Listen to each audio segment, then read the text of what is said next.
All right, let's go. All right, bet. All right, bet. Welcome to the Put Over Podcast, where we always get a pop. As usual, I'm Michael, I'm Andre. and today is a big day. We're talking Wrestlemania predictions. We're talking interviews. We're talking everything in between, recent news outlets, everything like that. But to start the episode off, as promised, Andre and I are going to do 3 shots. We got the light goal. No, I was just Oh my god! I was like, Uh, I felt so bad. I was like, no, I'm not ready. Yeah, no, that would have been crazy. Oh my I was goodness. fucking around. So where should we start? We got a lot. We could talk about a lot. So I want to talk about. We could start. I want to talk about. Go ahead. Go right ahead. People have been saying we not. I don't want to talk about the PR run yet, but people have been saying this is the worst build up to WrestleMania, and to that I say maybe we should chill. Maybe we should chill because WrestleMania 39 and 40 were such big. It's kind of like Avengers after Endgame a little bit. Yeah. Cause there really is no following that. Like WrestleMania 40, for all intents and purposes, really should have been the last WrestleMania. There's I feel like there's no other story as of right now that you can tell that was bigger than the WrestleMania 39. I mean 30, really 38, 39, 40. But I think That was a crazy run. I think 41 got the Oh my potential to God. be an underrated WrestleMania, man. I'm excited. I agree. I'm very hyped. I'm very hyped for this WrestleMania. I mean, good string of matches. Granted, there could be a few more on there. But for what it is, I'm not gonna sit here and complain. But I mean, back on what you're saying though, I think an 8 is always gonna look bad after a 10. Kind of thing. Exactly. That's all it is. But so real quick, a few days ago I sent you this list. We got to talk about it. We could start right here. Wait, did I delete it? Wait. Oh shoot. Which list Hang are we on, I'm talking not about? I prepared, might have it. prepared. I might have it. You're good.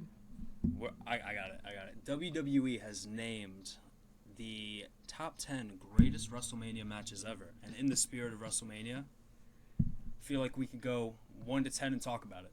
Ooh, we can go 1 to 10. All right. Are we? I feel like we should start from 1 because Yeah, we should absolutely a lot of them start make from 1. sense. We should absolutely start from 1. All right. No, number 1, WrestleMania 25, Undertaker and Shawn Michaels. Any problems? I have no problems with that being a number 1. I don't either.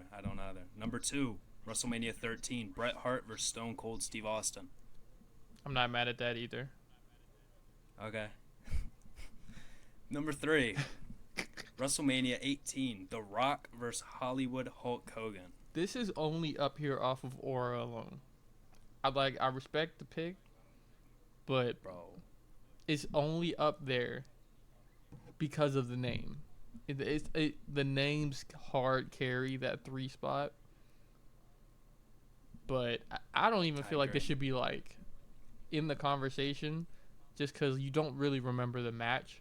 But I mean, to the point. You remember the beginning, that standoff. Yeah, but to some wrestlers' points, because I've seen a couple interviews about it, Kevin Owens, AJ Styles. I guess the moments really are more important than the match, because half the time you're not really remembering everybody's exact sequence of moves, but you remember a beginning of a match, an OMG moment, and the ending of the match. You know what I'm saying? And yeah, this is the beginning of the match carries. Yeah, I will say if this was a list of the best WrestleMania moments ever, and they had the stare down at 3, I would be like, I get that entirely. And I'm gonna use this exact same logic further down this list, and I think you know the exact match I'm talking about if you're looking at it. Oh yeah, I got a couple on here that are really. Whoa. Now we'll get to it. All right, number 4. Randy Savage versus Ricky Steamboat. You could No argue. problem. You could argue this is 3. Honestly, you can argue. You absolutely could, but there's one on here that I think should be a little bit higher, but we'll obviously get to that. Number 5, The Rock versus Stone Cold Steve Austin at WrestleMania 17. Wasn't the ending of this like really bad though? Like if I That could, I mean, that's what people thought, but I mean, because if I remember, this is the one where they're fighting and then Vince McMahon comes out and screws Rock and Stone Cold wins. mm-hmm. Stone Cold joins the boss.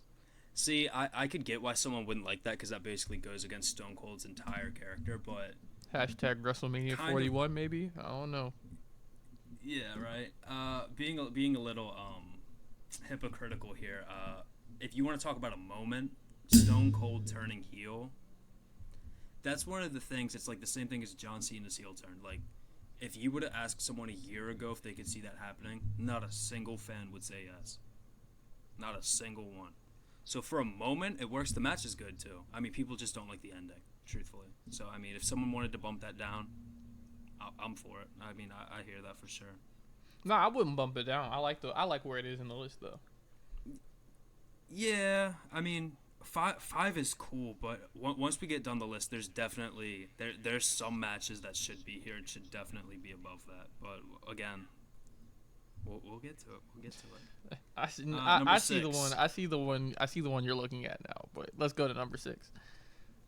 Number 6, Roman Reigns versus Cody Rhodes, WrestleMania 40. I texted you. I texted you this. Honestly, I could say 39 takes 40 spot in the sense that the story was still there.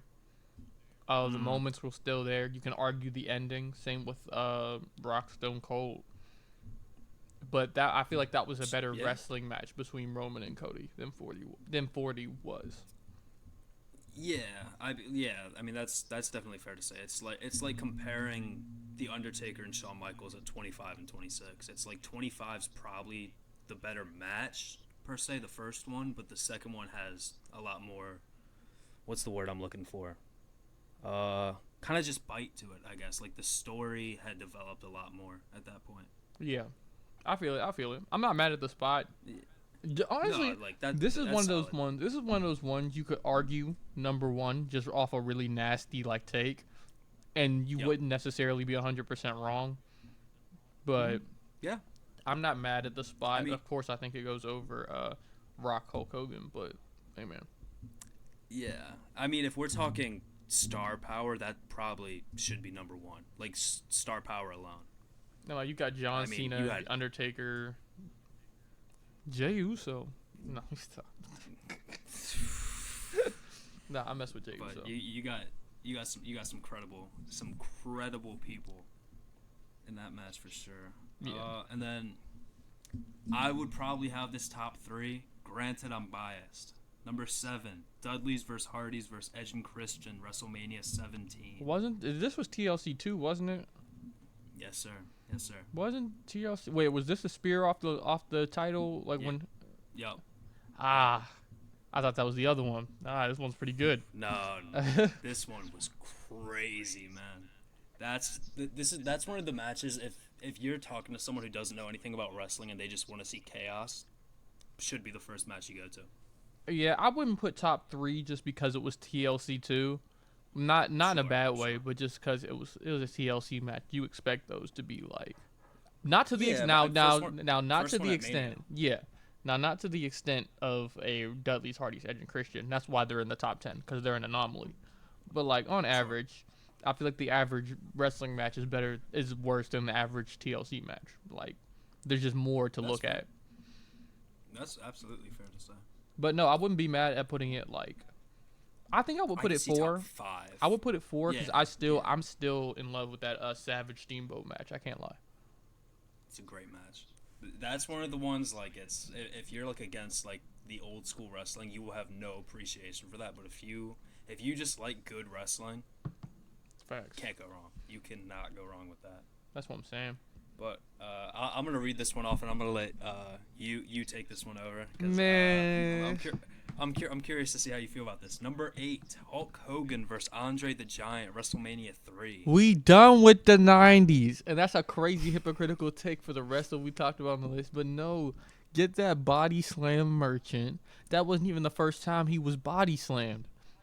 It was just the first time on WrestleMania he was body slammed. That man was body slammed prior to that. It's propaganda.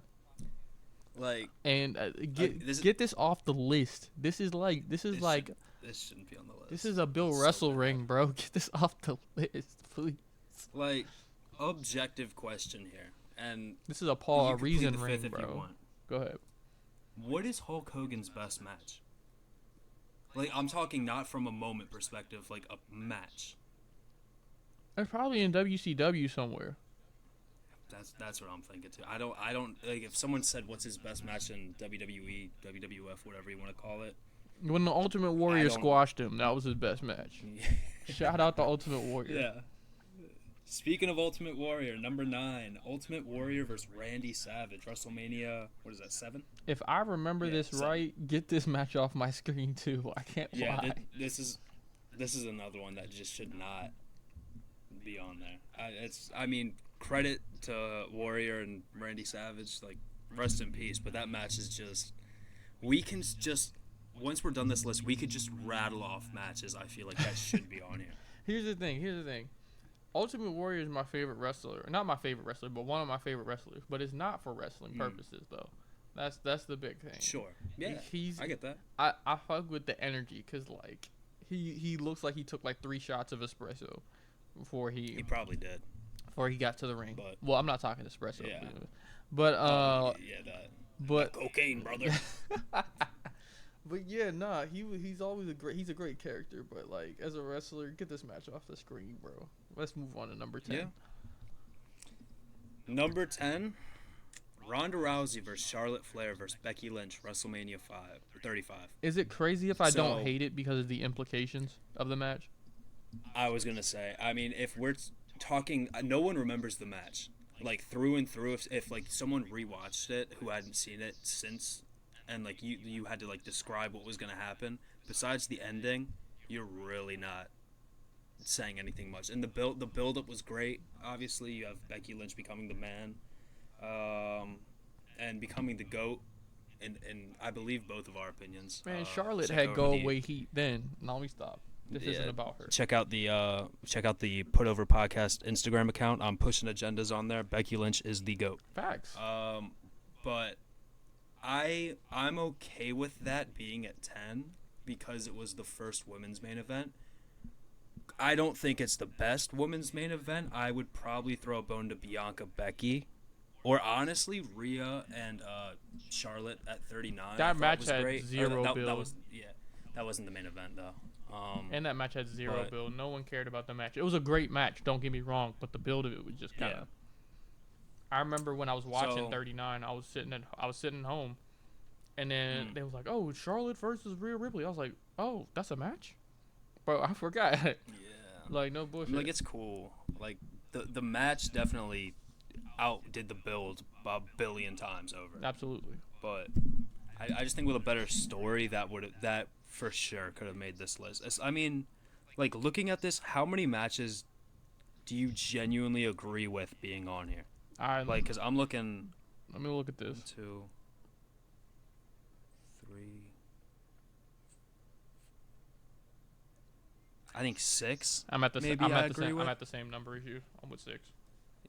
Did we said Sean Taker? Yep. Or I'll just say the numbers: 1, 2, 4, 6, 7, and 10. Yeah.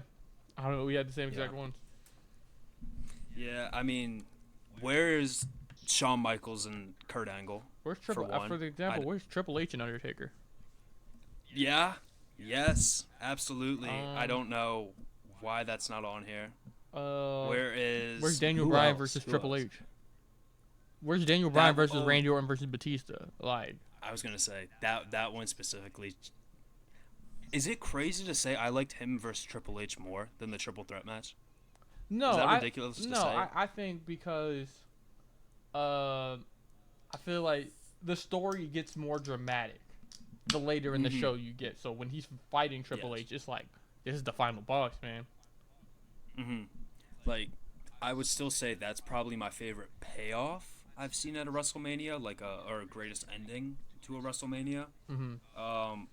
I would probably put it. Ooh, I don't know if I would put it over Cody Roman, to be honest with you, because I feel that. the story had me captivated for that whole Daniel Bryan story. What's But what's I the mean, what's the other one? Mania 20. I was gonna say if we're talking triple threats, the other one Charlotte and Becky were in with Sasha. With Sasha? If you That was good. I don't know if it's top 10 though. Especially with Ric Flair screwing Sasha. Ric Flair, Shawn Michaels, off story, off mo- Story, sure. off moment, Yeah. moment too, as a match. That's that's fair to say. Ooh, what was the other? Randy Orton, CM Punk. That was good. I don't know if that's a top 10 though. But I mean, if we're just looking at like the Undertaker, I mean, Brock, during the streak, I mean, I could argue his CM Punk match is up there. I could argue Brock match. I'm not gonna lie. Even though we hated the outcome, that's a moment one though. First, like if we're talking moments, Brock breaking the streak's probably number one Mania moment, or Seth's cash in maybe. I think Seth's cash in. Wow. I mean, it really just depends on what you value. Mm-hmm. And which shock was greater. And can we talk about the fact that was back-to-back Manias? No, they were. I mean, they were cooking. Say what you want, but that man who was in the high seat was cooking for a little bit.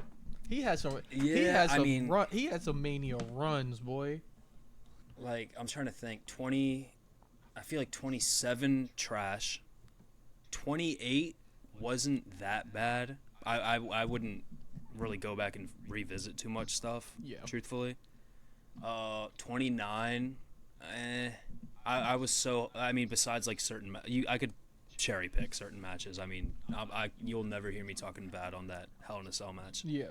30 cooked. 31 cooked. 30.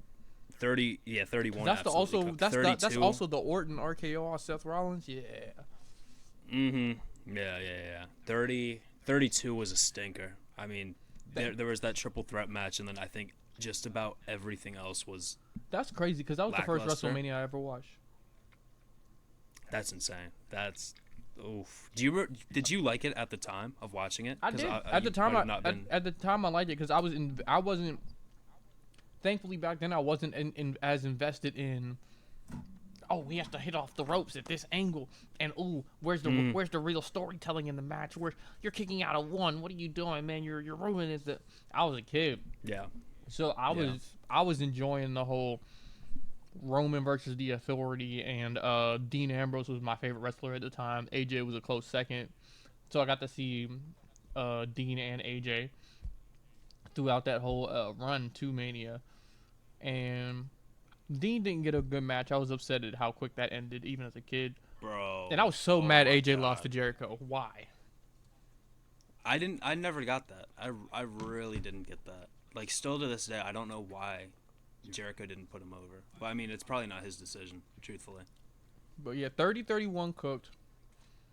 33, I'm so iffy on because you have the Hardy Boys return. Yep. Which is great. I don't remember anything else from that Mania. The main event was Roman and Taker, dude. That was trash. You know what? I remember the main event now. And then you had Brock Goldberg. Mm-hmm. You had... What else did you... What else was on that show? Seth was on that card, but I don't know who he was fighting. You said who? Seth was on that. Was that Seth Triple H year? 30. Yeah. I think that was Seth Triple H. That definitely was. Definitely Nah, was. see, this is why Dean shouldn't have left. We need a Dean triple. Oh, we can't get that anymore. Dang. I mean. No, we cannot get a Dean Ambrose Triple H match. No. Oh, I thought you meant.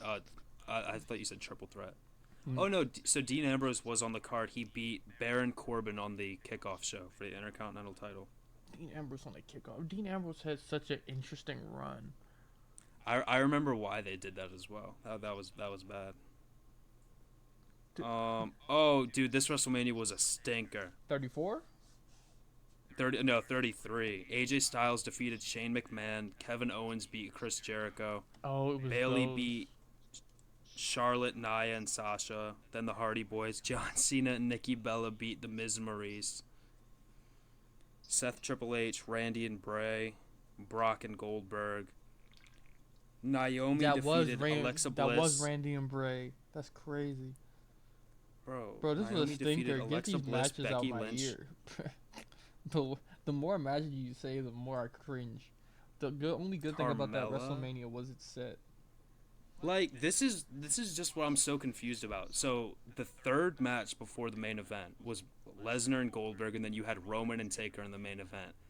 The co-main was Naomi beating Alexa Bliss, Becky Lynch, Carmella, Mickey James, and Natalia. It sounds like you're hating on Naomi. Dude, the match was about a minute longer than Brock and Goldberg. No, I'm not hating on Naomi. I like Naomi. I'm not hating on her at all. They had How do you have a six-pack challenge in 5 minutes and 35 seconds? Ooh, I didn't think about that when you said it. That's kind of crazy. That's a waste of a terrible. six-pack challenge. I'm trying to think. What was 34? That code? Was that Seth Brock? No, that was Roman Brock. That was the one where Roman was bleeding. Oh, I remember that. Because that was the main event. Everybody was complaining about that. That's the one where John Cena fought Undertaker in like 30 seconds. Yeah, get that one out of here. 35. You know, actually, 34. Like probably the most underrated match was the cruiserweight championship. The final match, Cedric Alexander and Mustafa Ali. I remember that match cooking. Oh yeah, I can tell you I didn't watch that match. And Seth, Miz, and Balor. That was a good match. Charlotte beating Asuka. Bro, this sucked. This was terrible. Jinder Mahal beat Randy Orton, Bobby Roode, and Rusev in a fatal four-way. As it should be. The Angle Maharaja. and Rousey. Oh, that was that year. Okay. So then 35. 35 was a good one, I'm pretty sure. Real quick. So you brought up the Undertaker and Cena match. How long do you think that actually was, that match? It was like 30, 45 seconds. Well, it was 2 minutes and 45 seconds, bro. It was longer than I thought it was. I can't lie. Dude, the co-main was Braun Strowman and Nicholas beating the Bar. Bro, get this WrestleMania out of here, bro. 35. I just remember 35 being long as dirt, dude. 35 was when Seth and Kofi won, though. So, 35 was a good one. Yeah. I mean, and that was Roman pinning Edge and Daniel Bryan. No, that was 37, I believe. Am I tripping? No, I'm tripping. You're right.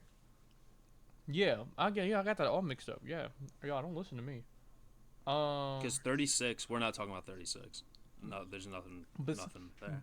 Before 39, the last good WrestleMania was 35. I'm pretty sure. I think it was 35. Miss, because it was like the COVID era too. So it was like miss. You said before which one? 39. I don't know. I thought 38 was really good. Let me go look at 38 real quick. That was KO. Cody came back. Stone Cold came back. Oh, my fault. Yeah, 38. My fault. Because it's 38, 39. Really 40. 37. 37 really wasn't that bad. I lied.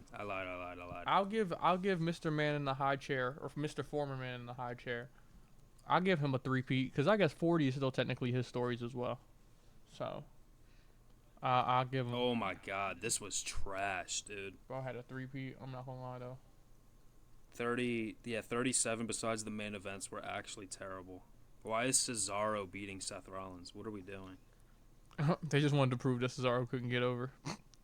Like, bro. To see? Bro, what?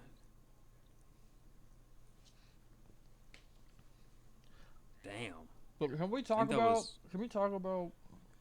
Sorry, I don't mean to like just pivot crazy. No, go ahead, pivot. But can we talk about what Kevin Nash said about EO, bro? That shit is unacceptable. Kevin Nash, I don't ever want to hear you say. Mm-hmm. I don't want to ever hear you talk bad about EO Sky ever again, bro. You do a flip, bro. Hang on, I'm gonna just read this off just for some context. Stupid, the post says. Kevin Nash says Io Sky is terrible and has no business being involved in Rhea Ripley versus Bianca Belair. I'm just going to throw this in. She's currently the champion, so that needs to be said. The women's triple threat match, this is his quote, not mine. The women's triple threat match at WrestleMania 41 is horrible in my estimation. I don't want to see Io. I want to see Rhea and Bianca. That's it. Io is too diminutive. Diminutive. Is that right? Diminutive. She doesn't have the fluidity. Her striking, I don't think it's believable. She's okay with her feet, I guess. Hey, She yo. does well reversing moves, but it's just all that high spot stuff where they go off the top rope, and it looks like Rhea can crush her. Well, that can't be true. My, Because EO beat Rhea. mind you, yeah, like And mind Bianca. you, My fault. Go ahead. mind you, this is the same guy who debuted after Andre the Giant lost to Hulk Hogan. Like, let's be serious for a second. Man. Like, are we gonna sit here? He was involved in a whole fucking angle about Rey Mysterio being a giant killer. What are we doing? That does it's nothing he's saying is making sense. He probably hates the high spots because he'd tear his fucking quad trying it. Also, I feel like saying you don't think her striking is believable, man. That's so disrespectful to like the wrestling style that she uses. Now you go face a strong style wrestler and tell me how I feel, bro. I'm not gonna lie. Have you seen what she's done to Liv? Oh, Rhea? No, EO. Oh yeah. They cook. They got great chemistry. EO kicked her in the face every single time. You gonna tell me her strikes don't do nothing? Go watch the Saturday I'm night pretty- main event, EO versus Liv Morgan, and tell me if her strikes are diminutive, gang. Promise Was you that the not. one where she was bleeding? Yes. Am I tripping? Yes. Yeah. Kicked her dead. That's like wrestling's probably the most subjective thing ever, but if you can't watch that and like if you don't watch EO wrestle and be like, wow, she's really good, something's not right. Right. Like you're not looking at that the right way if you think EO is anything less than incredible. And see, in the ring. and Kevin Nash tried to use a big word to throw us off. Diminutive. You just called EO small. That's all you're saying. You're just saying you think she's too small to be a factor in the match, which is old school thinking, Kevin Nash. Shame on you, especially because your friend is Shawn Michaels, bro. Come on, dog. What you mean too small? Yeah. I mean, Shawn probably heard that his whole career. I'm saying like, what you mean too? She's the champion. Respect her. What are we talking about? Yeah. It's like when he's saying he only wants to see Rhea and Bianca, I understand that. I think they would have a great program one-on-one. But if you want to see that with no build, it's just a waste of time. It's the whole a match is only really as good as the story. It's that is portrayed, if we're being honest. Yeah. Granted, there's anomalies. I didn't mean to cut you off. I'm just saying, No, Charlotte and Rhea, horrible story, incredible match, but I don't care to see Rhea and Bianca if the story isn't there. Like, if you're gonna do it right. Yeah, and I just think also it's just it also plays a part into you have to have your stars on WrestleMania regardless. People are like, this WrestleMania card feels thrown together. You can't leave any of those guys off of WrestleMania. Randy being, I don't even think Randy's gonna be left off WrestleMania. They're trying to play it up, but he's not gonna be left off WrestleMania because that's Randy Orton. If he's not gonna be there for any event, he's going to be there for WrestleMania. It's the only thing that makes sense. Like, you need your AJ Styles on WrestleMania. You need your Roman Reigns on WrestleMania. People are mad that the women's tag titles are getting defended. You need your Liv Morgans on WrestleMania now. I don't know what to tell you. Liv Morgan is that girl now. You need your Liv Morgan. It would have been dumb to keep her off WrestleMania. Like, granted, people probably wouldn't agree with this. I don't think Nia Jax should have been left off WrestleMania. Like, they're probably gonna put her in the whatever battle royal and have her win it. But again, she had a hell of a year. She had a great year, and to not be rewarded is kind of crazy to me. Like, yeah, it's just things that have to happen, man. Like, you have to have your stars on WrestleMania. Nia Jax is a star, but she's not a needle mover. Everybody else on the WrestleMania card, you can probably see, with the exception of the Viking Raiders, are needle movers. Say what you want about the New Day, they're technically still needle movers at the end of the day. Yeah, that's fair. I mean, like, just have Nia do like an open challenge and have Asuka come back and do that one-on-one. I would love to see that match. Like, but Asuka back. Kyrie got in the gym. She looks buff, I'm dude. saying. Oh my gosh. She need to bring the spear back. She's looking like freaking Rhea Ripley. Have you seen the clips of Kyrie's spear? I don't think so. Bro, she has an insane spear. I gotta check that out. Where's Chelsea Green? Why isn't she on the card? I thought they were gonna give her the Zelina Vega storyline, but I did as well. Like, what happened with that? I have no idea, man. Slacking. They're actually slacking. That's really bad. But should we move into predictions? Yeah, man. I'm pulling up the full WrestleMania card, man. Let me Minus whatever match Randy's gonna get at Mania. Oh, I guess we gotta predict who he's gonna fight at Mania. We'll find out tomorrow. Ideally, this is gonna be uploaded before SmackDown, but we shall see. Yeah. Okay. WrestleMania 41 card. Expert picks. Who is betting on this, dude? You can bet on wrestling now, man. It's crazy out here. What? Yo, I might start doing that. I feel like I can call a lot of stuff. That's gonna be the moment you lose it. I can't lie. Let me lay down the night one parlay. Okay. Okay. I got the night one card up. All right. So what match are we starting at? Oh, this isn't even right, Bleacher Report, because they just said whatchamacallit, Jey Uso and Gunther are opening WrestleMania. I think they're opening night one. Insane. I think it says on here that they're the co-main for me. But maybe I'm Jade Cargill versus Naomi. How we feeling? Jade Cargill's going over, but this can't be a squash match. This has to be a fight. Yes. Because if it is not, we have wasted Naomi. Yeah, I 100% agree. I do reluctantly think it is going to be a squash match. I hope it's not, but I just see that's the way it's going to play out. Unless Bianca has something to say. I feel like a squash match would be so. I feel like it would hurt both women more than it would help Jade. Yeah, she needs to show out. I mean, because everyone online is saying all she's green, everything like that. Like they're saying she can't wrestle. She has to lock in. A squash match isn't gonna prove anyone wrong, kind of thing. Yeah. And then we move on to Rey Mysterio versus El Grande Americano. Do we figure out who El Grande Americano is in this match? Oh man, I'm not doing this with you, man. I think Chad Gable's gonna win, but he's not in the match. I think Chad Gable's gonna win, and I think Rey Mysterio. I think he's still gonna get unmasked, but I think he wins. But we are talking about Ray Hogan at WrestleMania. He didn't even put over his son. That was so questionable. So questionable. You know, I mean, he was going into the Hall of Fame. That's the only reason I kind of understand it. But I doubt he gonna pass. I don't think Rey Mysterio can lose to a fake luchador at WrestleMania. It doesn't sound correct. So I'm actually gonna change my answer to Rey Mysterio. It doesn't make sense.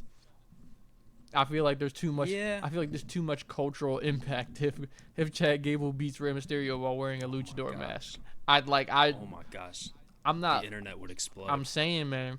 I'm not calling anybody anything, but I'm just saying, optics wise, man. That's not a good look.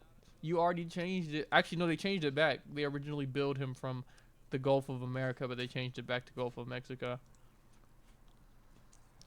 Yeah. As they should, honestly, but... I don't know if I'm tripping, but looking at this, Night 2 is a lot heavier than Night 1. I don't know if they've always done that or not. I feel like it's supposed to be like that. I mean, that's fair. But we don't know. Really not they're gonna bad match on Night 2. I feel like Night 1 has the potential to be very underrated because they're gonna have a chance to have matches. They're not really gimmicked out. They're not really like, I don't know. Seth Roman and Punk could be very gimmicked, I think. That's gonna be gimmicked, but that's because I feel like there's a separation in wrestling right now. There's everybody in wrestling the movie, and there's everybody else who's wrestling for WWE. There's the movie we're watching, and then there's the everybody else like Roman, That's fair. Seth, Cody, Cena, Punk. All those guys are in the movie. Everybody else is on the outside of that. Yeah, I hear that for sure. Moving on though, LA Knight versus Jacob Fatu. If Jacob doesn't win, the only way I'm fine with him losing is if Solo screws him. That is the only way it works. I'm not If okay LA with Jacob Knight losing. pins him clean, I'm done. Podcast is over if he pins him clean. Like LA Knight has no reason to go over in this moment. Yeah. Like Like we already let you beat AJ Styles at WrestleMania. So at this point, no, bro, no, you cannot beat Jacob Fatu. That would be an insane burial. What do you mean LA Knight's the one who can take Jacob Fatu down? If Braun Strowman can't beat Jacob Fatu, how am I supposed to believe that LA Knight can? Yeah, I hear that. Power scaling, man. Sure. Power scaling. It'd be ridiculous. It would just not make any sense. I got a hot take. I genuinely believe this could be the best match of the night. I don't know if it will be. The War Raiders versus the New Day. I'm leaning New Day just because you're gonna turn the ultimate good guys heel. That you better put a title on them at some point. Yeah, I think the New Day winning only makes sense because we don't care about the War Raiders, respectfully. In the sense that I in the wouldn't sense say that. I like them a lot. I'm not saying they're bad. No, I'm not saying they're bad. Yeah. But in terms Like of character-wise? in terms of the general public, you haven't given us a reason to care about the War Raiders. They're two big dudes who are amazingly athletic and can put on a hell of a match. But like, you're kind of like, okay, the War Raiders are the thing- wrestling. Whereas, What was the thing Biggie said? Meaty men slapping meat. okay. Yes, but also the New Day need this win or everything they've done is for no reason. I agree. Like, I mean, I think LA Knight and the War Raiders, they kind of go hand in hand. They don't need a title to have a spot on the card. Like, the War Raiders, like, granted, if you give them the right build, they're going to cook with just about any tag team. Yeah, ain't no other tag teams on Raw anyway. Double the titles will be back on them soon. It's bad. That's we'll get to talking about like a superstar shakeup or something like that because I do think one is really needed. Ooh, can we do a redraft? Ooh, yeah, we could do a fucking redraft. That'd be sick. Alright, we'll do it. We'll do it after this. We'll do it after predictions. Okay, so next match. There's two matches night one that are so hit or miss. If they hit on both of them, I think this could genuinely be one of the top WrestleManias, probably top 5, top 10. Tiffany Stratton versus Charlotte Flair. Man, We know what it should be. Charlotte But is do we going think to that's the Flair. direction? I think Charlotte is going to Flair. I think I would honestly, I would be shocked if Tiffany wins. I would be pleasantly surprised if she wins. I am expecting Charlotte to win though. Yeah, I definitely think it's. I just couldn't sit here and rationalize saying Charlotte winning is the right decision, but based on previous history, it makes sense. That Charlotte's now if gonna Tiffany win. wins, I promise you I'm gonna be the happiest person. Oh, I'm gonna be running around my room. I'm gonna be so stoked. But yeah, I just don't see it. I don't see it at all. Yeah, man. Wow. Next match, bruh. I'm bummed out thinking about it. Yeah, no, it's gonna be very insane. We have another hit or miss. Gunther versus Jey Uso. It's sad. I think- it's only going to hit if Jey Uso wins. Yeah. I do think he's gonna win though.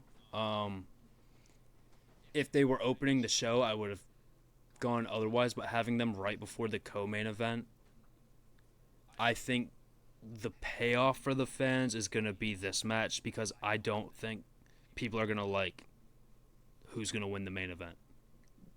My boy, I'm sure niche. Seth freaking Rollins about to win the main event. That's what I think as well. Because Paul Heyman's gonna join Seth, and then they're gonna join. I don't The think Rock. he's. I don't know. I don't think he's gonna join him right away. I think he might not necessarily help Seth, but I think he would screw over Punk and Roman, and then Seth alone would join Rock and them, and then Paul would slide through as like a big reveal. But yeah, I think Seth Rollins. anyone but Roman for that match. He does not need. Sadly, I like Roman Reigns, but he doesn't. He actually needs to be the one getting pinned.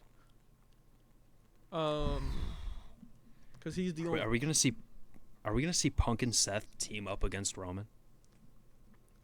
Man, hold this Shield powerbomb. You know. I was gonna say 100%. Punk's getting hit through the announce table with that 100%. But yeah, the Seth Rollins. Honestly, I think CM Punk's gonna hit Roman with a GTS, and Seth is gonna sneak Punk. I think he's gonna pin Roman, gonna be 1-2, and that's when Seth's gonna stomp CM Punk's head into the mat. I think that's how that ends. But that match is gonna cook, and it's gonna take 50 minutes. Dude, I would, if that match was an hour and 30 minutes, and someone's like, they said that's what it's planned to be, I'm over the moon with that, because I know it's gonna be a literal movie. I'm so excited. I'm so excited for that match. I'm very excited for WrestleMania. It is crazy that it's in a couple of days though. It doesn't feel like it. Yeah, I mean, like, it feels like last WrestleMania was literally 6 months ago. Yeah. Kind of thing. Like, fairly recent. But, moving on. Night 2. AJ Styles versus Logan Paul. If Logan wins, we riot.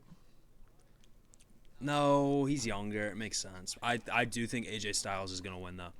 And I say that solely because I think we're going to get some Karrion Kross shenanigans.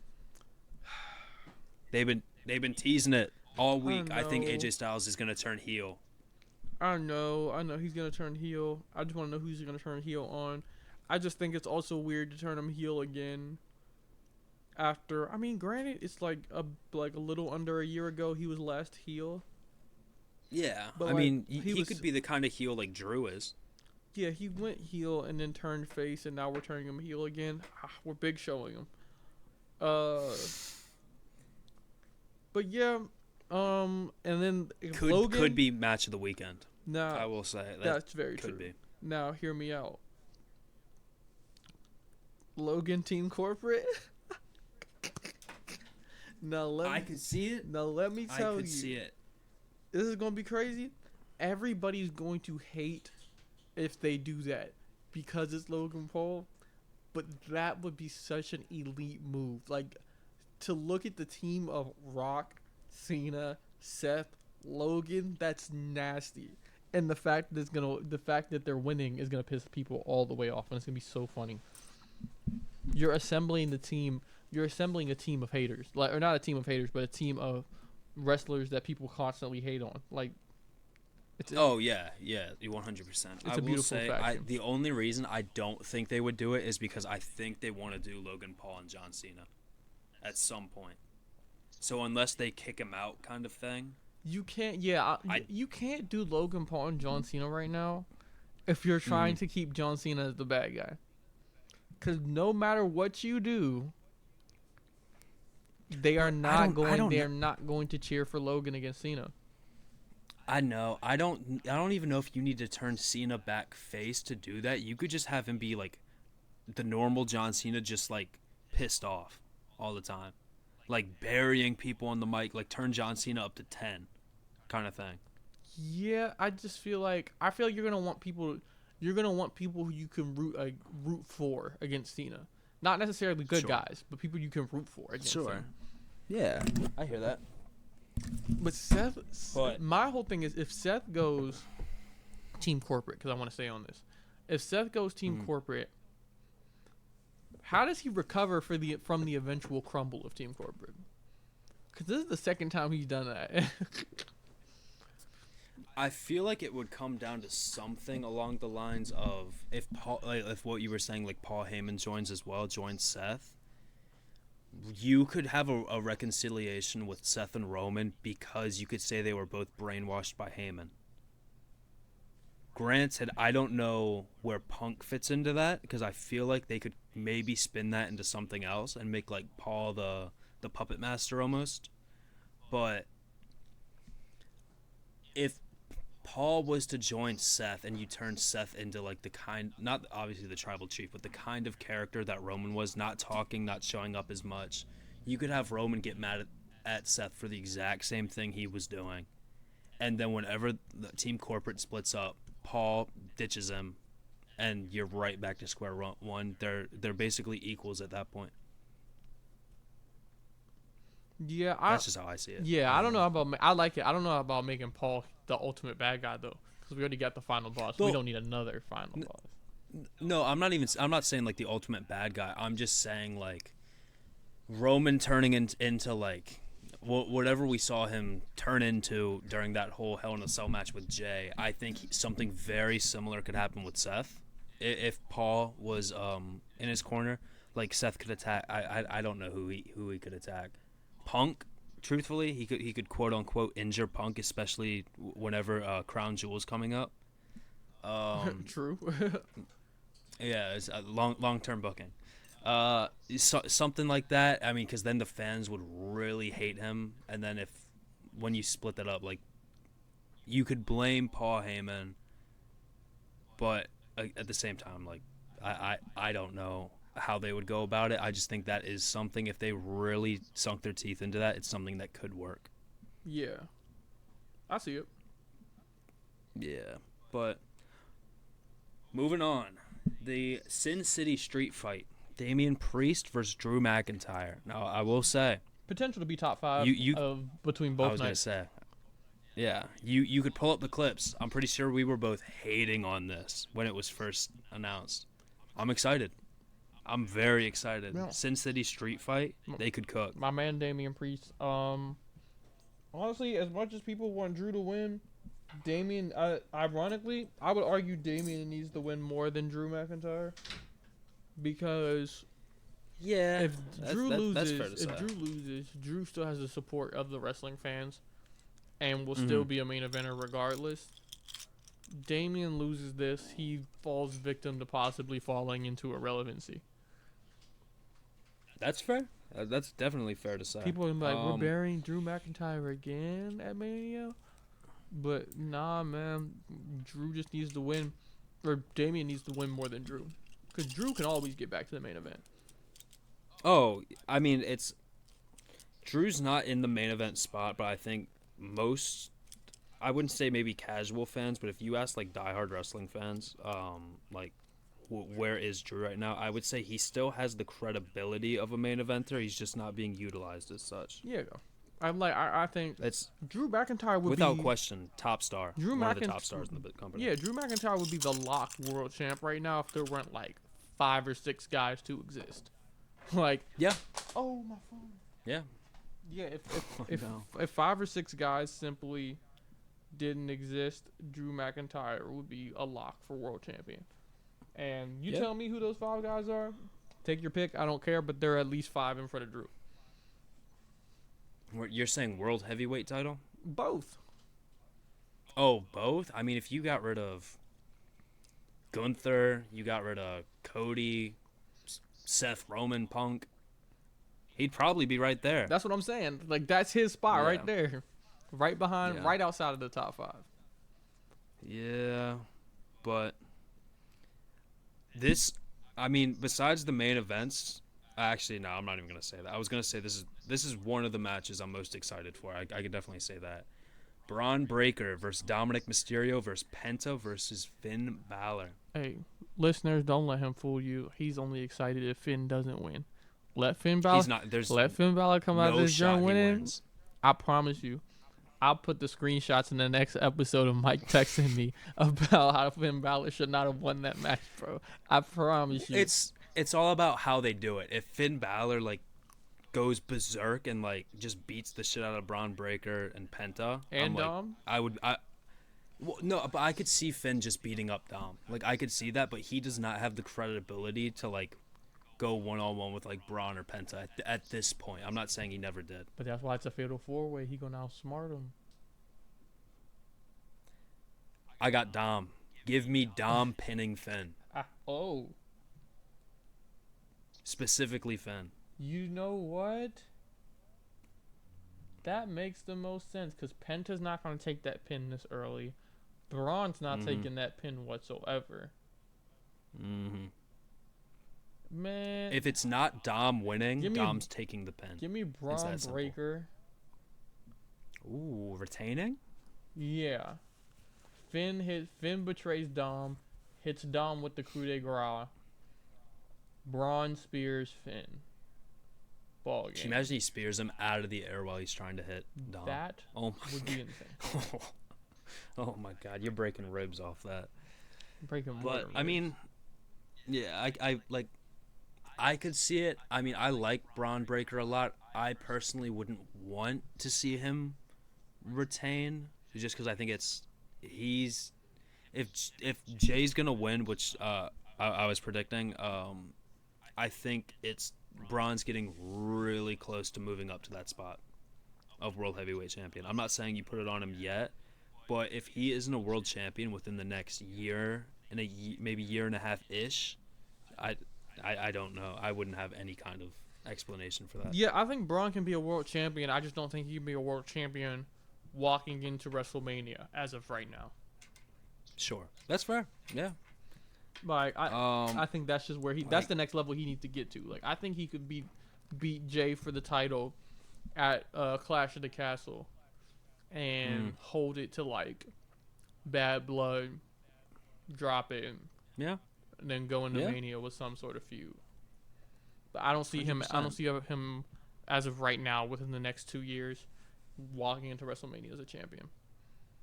Yeah, I mean, the only person I can't really see coming out of this match with the title is Penta, just Sadly. because he's so fresh. I mean, I'm cool with a Penta Intercontinental title reign. You know how cool that blue gear would go with that belt, or the black and gold. Oh my gosh, Man, it'd be cool. It It's would. only a matter of time, though.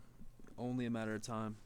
But moving on to the women's tag team championship match. Liv Morgan and Raquel Rodriguez against Bailey and Lyra Valkyria. if Liv doesn't win, what are we doing? Next match. There's nothing to even talk about because Fair enough. this shouldn't Fair even enough. be the match. We don't have to talk about it, but I will say I guarantee this match sets up a Bailey versus Lyra feud. Absolutely. 100%. It does. Bailey's gonna snap. They're gonna lose. That's what it's gonna be. They're gonna lose. It's gonna be that. Lyra's gonna get pinned. Yep. And they're gonna be standing up all frustrated, and they're gonna be in the center of the ring, and then Bailey's gonna put her hands on her hips like she really. What thinking if about Bailey gets pinned and Lyra turns? I don't think Lyra's not. I don't think Lyra's turning because what reason would she really have to turn? If Bailey gets pinned, What reason would Lyra have to turn? it's no. I'm not saying she necessarily has a reason, but I'm saying I think the crowd would react a lot more if Lyra turned on Bailey than if Bailey turned on Lyra. Because like the fans, like especially like the casual fans, and I know a lot of diehards too, love Bailey, and Lyra isn't quite as established yet. So I think Lyra turning on a fan favorite, perfect way to introduce her as a heel. But she's the champion, so what reason would she really have to turn? She has nothing to gain or nothing to lose. Or no, she has nothing I to mean, gain. She has nothing to gain. That's the tag titles. Maybe she wants to be a double champion. Man. Champ. Isn't she Irish? Yeah. Am I tripping? She is. Unless she goes Conor McGregor, Becky Lynch, Irish champs. unless we go the angle of you're holding me back. You're old. You're washed. Put the fries in the bag. I could see that That'd being be the nuts. if that's the angle, okay. But there's no real angle for me of Lyra just simply fuck Bailey. I'm the champ. Yeah. It would for sure have to make sense, and they could spin it into something that makes sense, but I honestly just see at least on the night, Liv and Raquel walking out with the titles. Absolutely. I don't think we Absolutely. see too much. Maybe some tension at the most, but I'd be surprised if more than anything like that happens. Yeah, because Dom's gonna win the Intercontinental Championship, Liv's gonna retain, and they're gonna be a power couple going into going into Raw after WrestleMania. Book it. Yep, you see it. Or SmackDown after WrestleMania. Sorry. And Raw after WrestleMania, Finn Balor's going to get kicked out of the Judgment Day for Aleister Black. Clip this and post it when it happens. I could already see it I'm now. here for it. I've been dying to see another. I've been dying to see another Black Mass. I can't lie. I can't lie. That finisher move is crazy. I'm cool with that idea. My only issue is what the hell is Finn going to do? Like, they already buried his credibility entirely. Switch like, brands. who's he gonna go off and have a feud with? I think he should switch brands. Yes, I could see that for sure. That'd be cool. But I mean, even then, who does he feud with? Him and Karrion could be dope. That's how he brings the demon back. Yeah, there you go. See, you figured it out. Look at that. You're over here asking me what to do. You do it. Yeah, I had to think about that for all of 3 seconds. But moving on. The main Now event of the evening. Nope. What? Nope, not yet. We're not Not done yet. The WWE Women's World Championship Triple Threat Man, match. get that bullshit Io on my Sky. face. No, I'm joking. Io versus Rhea versus Bianca. Cook. I'll say it like this. Bianca Belair, Fresh Prince of Bel-Air, Rhea Ripley has black hair. Io in 5. You know what I'm saying? Come on. So, you think Io retains? Yes, man. Because what are we doing? We've lost the plot. If she doesn't win, we've lost the plot. I'm gonna say Bianca wins. Man. And so, granted, Belgium will cook you for that. No. yeah, 100%. I don't think that's what makes the most sense. If anything, I think Io retaining makes the most sense. But if we're just looking at like world title reigns, like when's the last time Bianca had a world title? When's the last time she had a world title in a reign that was longer than like 3 minutes? Because Io cashed in on her. She should have won on SmackDown. That's what she should have did. She should have won on SmackDown and stopped messing with Jade in the tag title picture. I love Bianca Belair. Go take that title off of Charlotte Flair. Leave Io alone. Like you are a SmackDown superstar. The fact that you're in this match anyway is crazy. Yeah. But you did win the Elimination Chamber, so tip your hat to you. Yeah. But Rhea Ripley though should not win. Genuinely, I'm genuinely trying to think when the last time she had a world title was. Was it Mania 39? Maybe. Who did she face at Mania 39? I remember her coming out with the title. I have no idea. But my point still stands. I think Io should win. If Bianca wants to go win a title, she can go do that on SmackDown. Yeah. I don't. She wrestled Asuka? Yes, she did. You know what? Because I played it. I don't remember that at all. I played it. Shout out WWE 2K24. I played it in the WrestleMania 40 years of WrestleMania showcase mode. You know what I'm saying? Yeah, no, that's fire. That's fire. And then we got the one, probably one of the most polarizing main events in recent memory. Cody Rhodes versus corporate John Cena. I will say this. After watching, after listening, after reacting, and this is before SmackDown, by the way, so I just want to put this out there. We're recording this on Thursday. It's April 17th. If Cena doesn't win, where do we go from here? You know what I'm saying? You know what I'm thinking? Not that there's anything against Cody, but I just feel as if Cody winning would dull everything a little bit.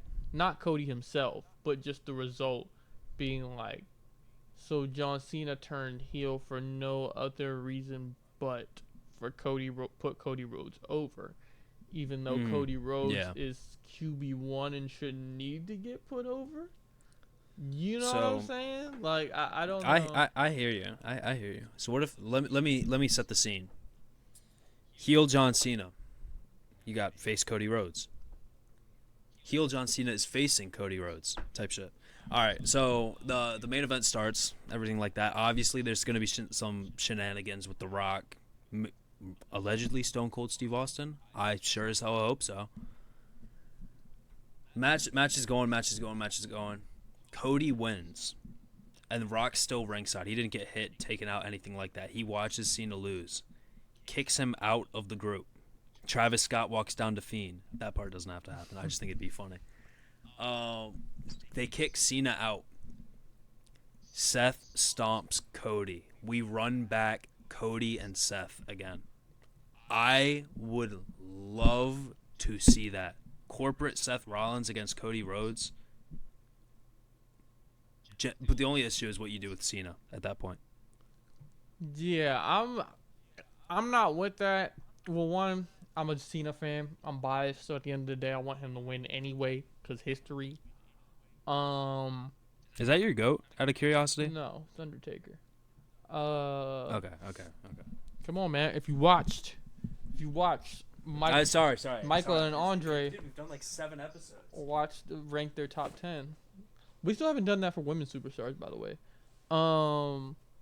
But no, not this episode. We got to redraft. I think because that's the question. If Cena loses, what's next? Like I don't. I don't know. I just don't know what would make sense. Just Punk maybe, but I don't know if you run that early. That's what I'm saying, and I think Cody winning and turning heel, I can only equate to a British phrase, which is you're taking the piss out of it, cause you are at that point. Like I cannot lie. Yeah. A double turn in 2025. Let's be so real. Turn Cody heel. That's not what I'm No, I know that's not what you're saying, but I'm saying that as one of the possible directions. Brother, Sure. no, please.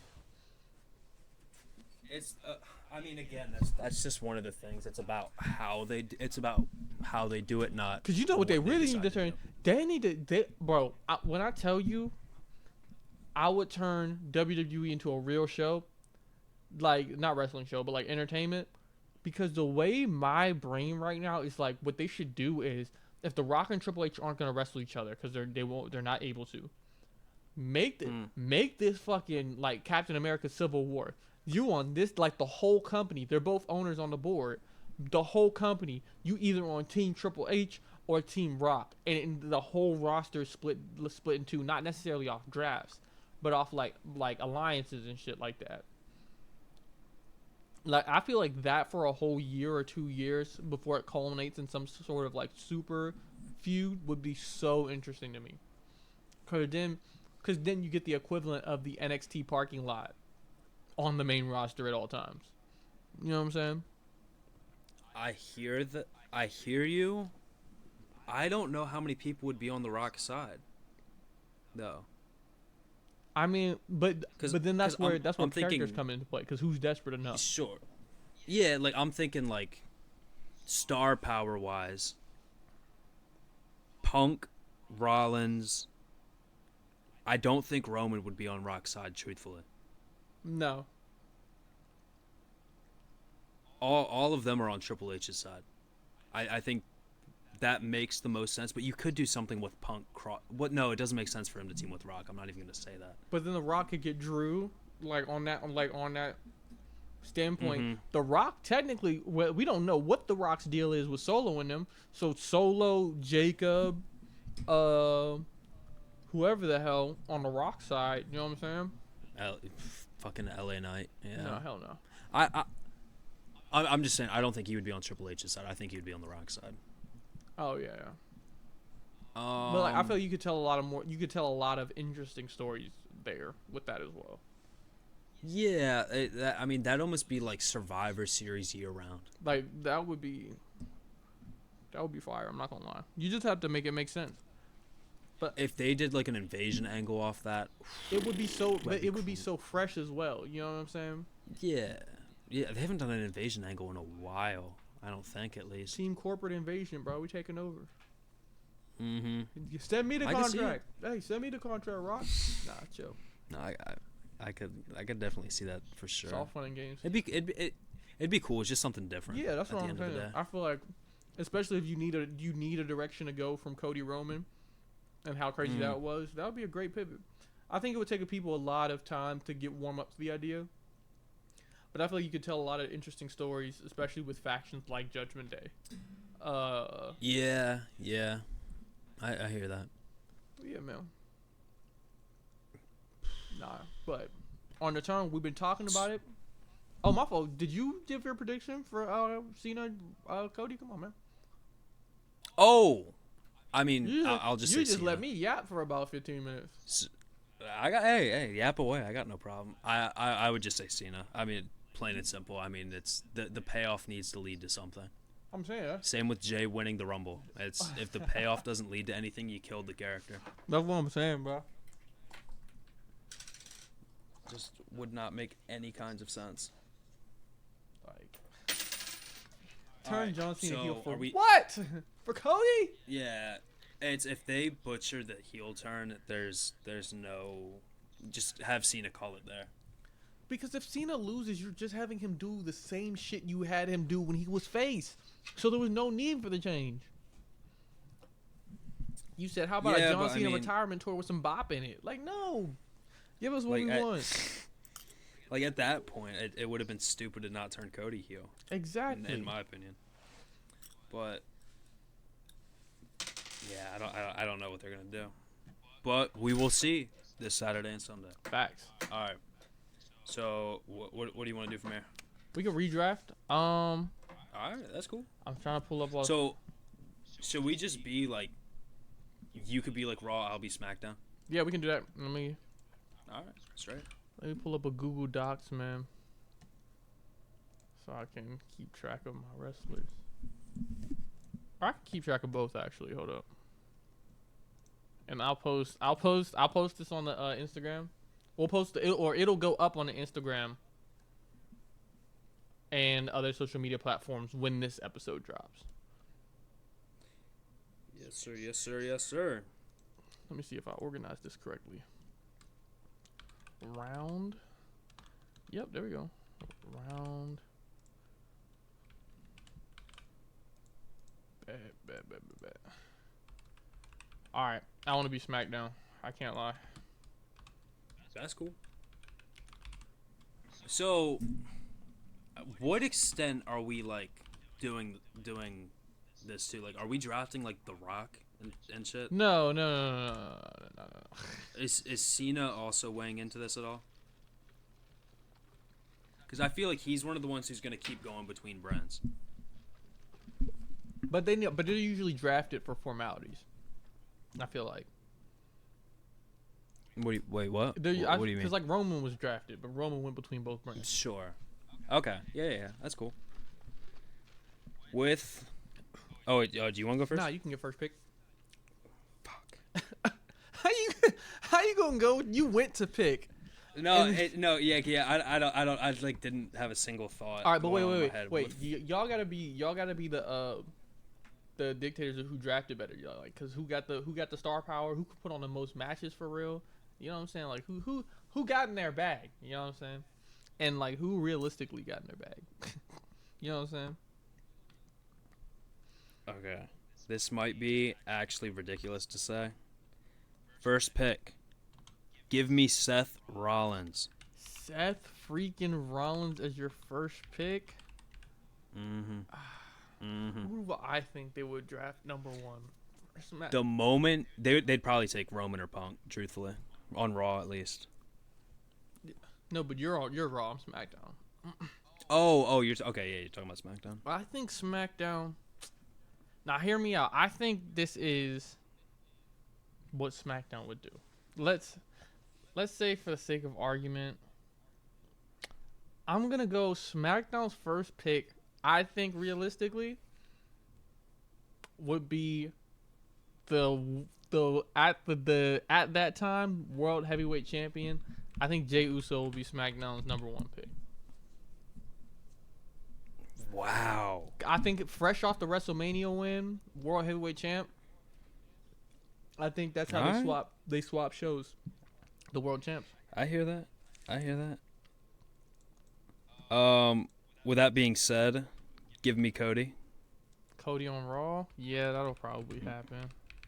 I mean, if we're switching the titles, I mean that only makes sense. You think Cody's gonna be the champ after WrestleMania? No. I'm just saying in the grand scheme of it, like when I say Cody, it's like Cody or Cena, but Cena's only really going to be around for a year, so I figured there was no point in really taking him. Don't they redraft every year? No. It's not every year? They do like a shake-up sometimes, but I mean, I don't remember the last time they did one. All right, just got my new lemonade. I'm ready to make my next pick. Number 2, I can't get left behind. He went Seth Rollins and Cody Rhodes, so I can't get left behind. I do have to go with the Second City Saint. Fuck! Voice of the voiceless. God, that was my pick, man. The leader of the Straight Edge Society. The leader of the New Nexus. That guy, man, the best in the world, CM Punk. CM Punk's a blue blood now, man. You know what I'm saying?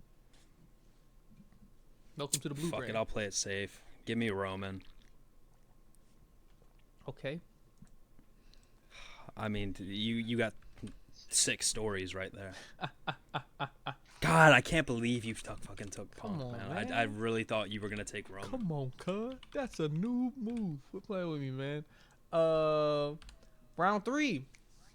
Jey Uso. CM Punk. You know what we're lacking, man? If you take my pick, I swear to God. I don't know if this is your pick, but I'm going to take him.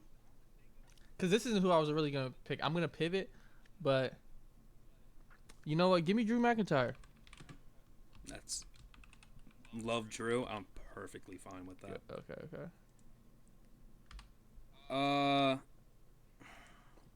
If you snatch my pick, I'm actually going to be mad if we were actually thinking the same thing. But go ahead. I'm between 3 people right now. And I'm trying to think if I know who you were going to pick. Okay, go ahead. Give me Io I knew Sky. it. I'm going to take her at That's 4. who I thought you were going to pick. Yeah. Because I'm going to go to my original pick for round 4 now. Now that it's my turn. You know what? You can spell a lot of things without a lot of letters. But you can't spell SmackDown without E-S-T. I'm taking Bianca Belair back on the blue brand, man. We need some power right there.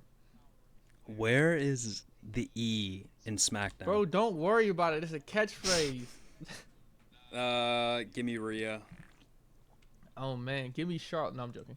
Oh, shit. There are a lot of women left on the roster. Wait, who was your last pick, sorry? Bianca. Okay, Bianca, sorry. Bianca. Oh, man. I don't want to I feel like we're just redrafting the shows now. Like, because I feel like my next pick. Let it fly. Whatever you want to do. We're just redrafting. Like, we're not even redrafting. We're just doing it with a different font. Give me Jade. Jade? Yeah, I'm going to take Jade with my round 5, bro. Because I want to draft Becky, but she's not even, like, slated to be back yet. Give me... I'm cooking. Give me a second. Give me Braun Breaker. Ooh, good pick.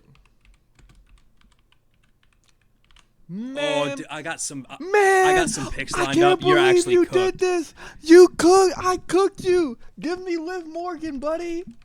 That's fine. Round 6. Let's go. That's fine. What's your pick?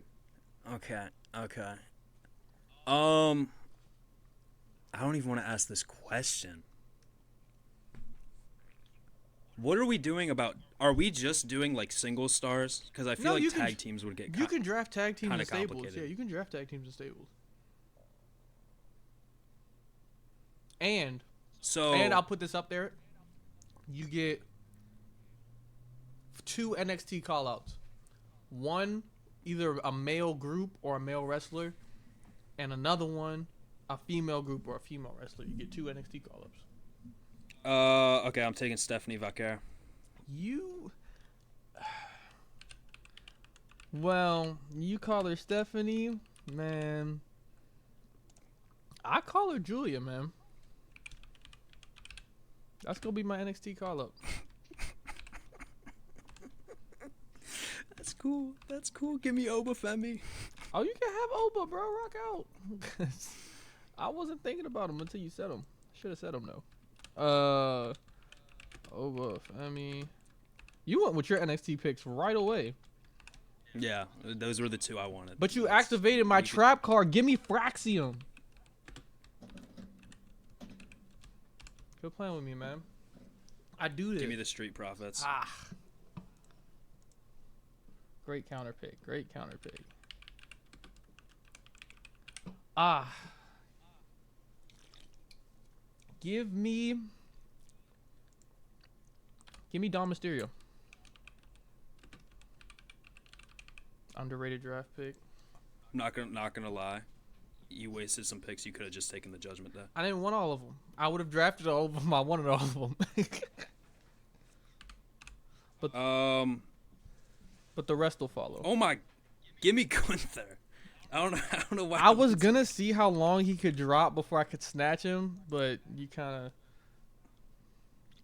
messed me up there.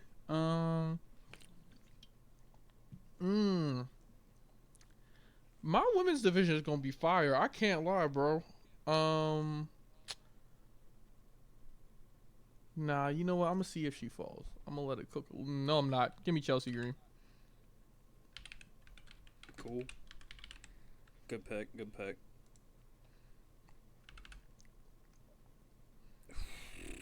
Okay. Okay. So, I'm not gonna say that. Give me.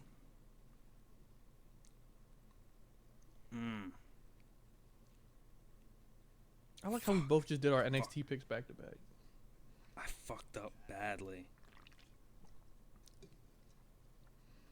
So if I take damage control, who does that come with? Is that Kyrie and Asuka? Or that's the Kabuki Warriors, if anything, right? Is Asuka part of damage control? I guess technically she is part of damage control. I mean, she was. You'd get. I mean, well, right now the only one active is Dakota. To be fair, but I'm gonna take the Kabuki Warriors. Okay. All due respect to Dakota, but I need tag teams.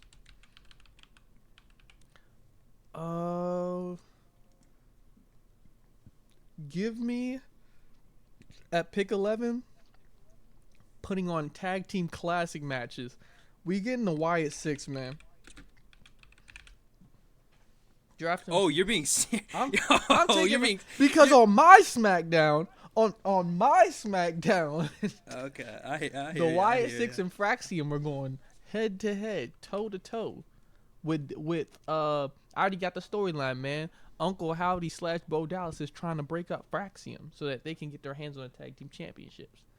But he's a kid, and him and Nathan Frazier, dogs.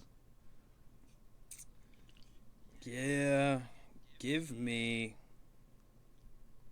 Ooh, I know who I'm drafting next. Bro, you could have taken the Usos, man. If Jay wasn't there, that's exactly what I would have done. Damn. They're not even a tag team anymore. That's crazy to say, but. Well, I mean, if you said first pick, I'm taking the Usos. I'm not. I would. If you said that, I would have. No. Because they're too different. If they were still the Usos, then yeah. But I'm going to take. Give me the New Day. Good. You pick. know what? I'll pick. take credibility. Give me Penta. That's a good pick. That's a real good pick. They need to let us draft, because I'm not gonna lie, these shows would cook. No, we got some good These squads right shows now. would We got cook. some real good squads. Okay. What do I need? Io Sky I feel like I don't jumping really the whole need- women's division is kind of crazy though. Wait, what? What do you mean? Because you got Io with Asuka and Kyrie, they're jumping Rhea Ripley. They're jumping Stephanie. That would be must-see TV. I'm not gonna Yeah, lie. putting 3 submission finishers at the same time. Give me Naomi. Great pick. I want her on the squad. Yeah, you need some extra names in your women's division to be fair. Oh, I got some sleepers. I absolutely have some sleepers. Do I want to go? I'm really trying to think. Cause how did she fall this far? Give me Tiffany Stratton. That's cool. That's cool. That's a crazy. She fell far. Out of the top 13 or out of the top 10? Well.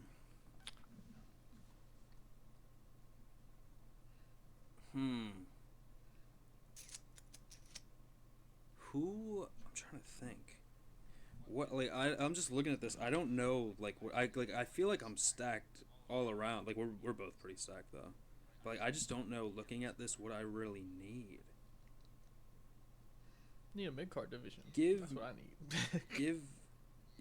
Give me Carmelo Hayes. Get some youth on your side. We win. Okay. Who we looking at? I need. What do I need? I'm trying to think. I'm looking through all the names in my brain. Ain't no tag teams, bruh. That was my issue. I guess give me the Viking Raiders. Man, I need some tag teams. People are going to say you could have drafted Motor City Machine Guns. I know I could. Give me DIY. I could pick. That's like I'm just literally just taking them so you can't snag them. That's the only reason. I You left out the best tag team. Give me Pretty Deadly. Yeah. Pretty Deadly new tag team champions on the way on this SmackDown. On my SmackDown. My SmackDown's cooking. Give me Motor City Machine Guns. Yeah, I give it to you. I would gift wrap them for you. Now they're pretty good. They're good wrestlers. What? So is the new Bloodline still like a thing? Is Bloodline 2.0? Is like, are they still a thing? Like, not really. I mean, Jacob's beefing with them every week. Oh, yeah. Then you heard who I got. Give me Jacob. 5, That's good. 2. Good pick. That's a great pick. You know what? There's a couple of names I realized slid. And I'm just interested to see where they get picked at this point. Because we're going to get cooked. There's one name that hasn't gotten drafted. No, there are like 2 names that haven't gotten drafted yet. You can cut this part out of the episode. I'm not taking Charlotte. She doesn't wrestle. I'm not taking her if that's who you're talking about. No, that's not who I'm talking about. Don't say the name, but out of curiosity, is it a guy or a girl? Guy. Really? Mm-hmm. And is this like ridiculous that we didn't take him? Draft, bro, draft. Because if you don't take who I'm thinking about, I'm taking him. Wait, hang on. Let me think. No, bro, go. Somebody put a shot clock on. Fuck. Give me oh my god. Oh, I'm blanking. Actually, I'm not even trying to think of it. I'm genuinely just trying to think of someone to pick. Give him Braun Strowman. No, he's Nah, I'll take. Give me Bailey for the love of the game. okay. I feel it. Now, I'm looking at all the names we drafted, and when I say this name, you're gonna be so shocked that we didn't draft them. For my pick in round 17, give me Randy Orton.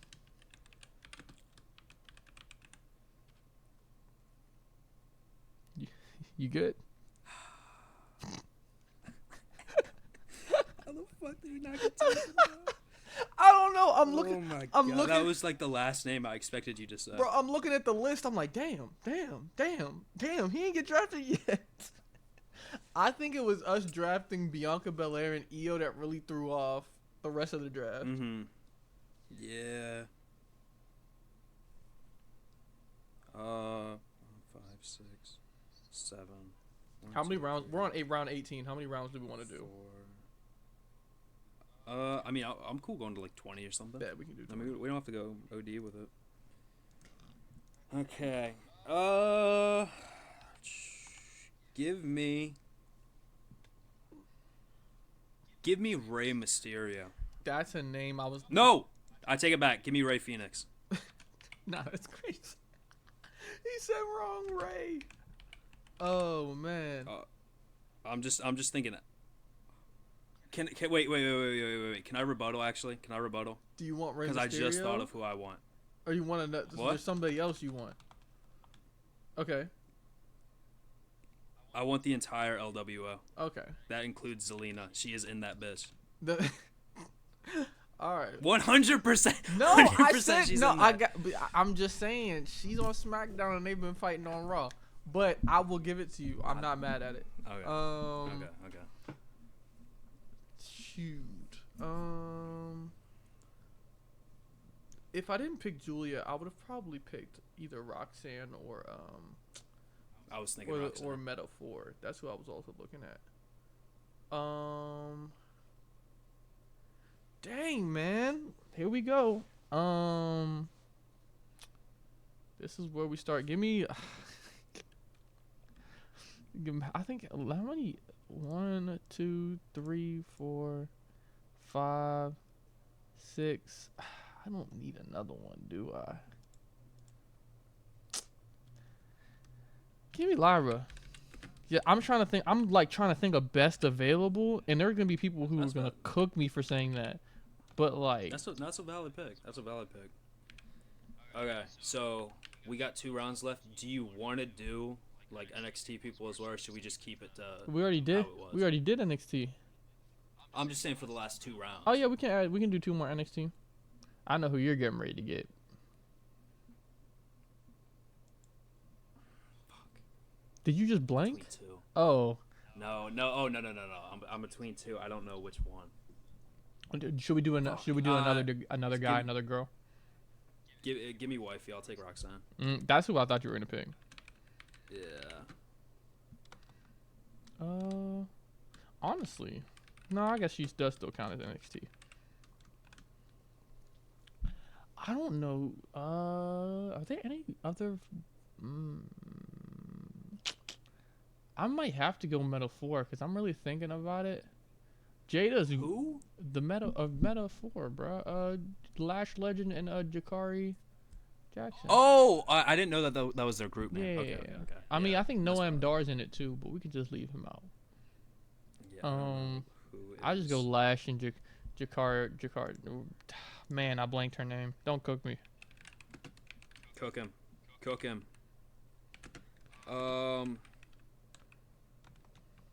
Are we, so out of curiosity, are we drafting this from the expectation that there would be brand exclusive pay-per-views, or are we just drafting this as it is? Like anyone could go to any show kind of thing? I think we can draft. I think that's more realistic, I feel. Anyone can go to any show? Yeah. Because I drafted like 5 of the champions. No, that is facts. Give me...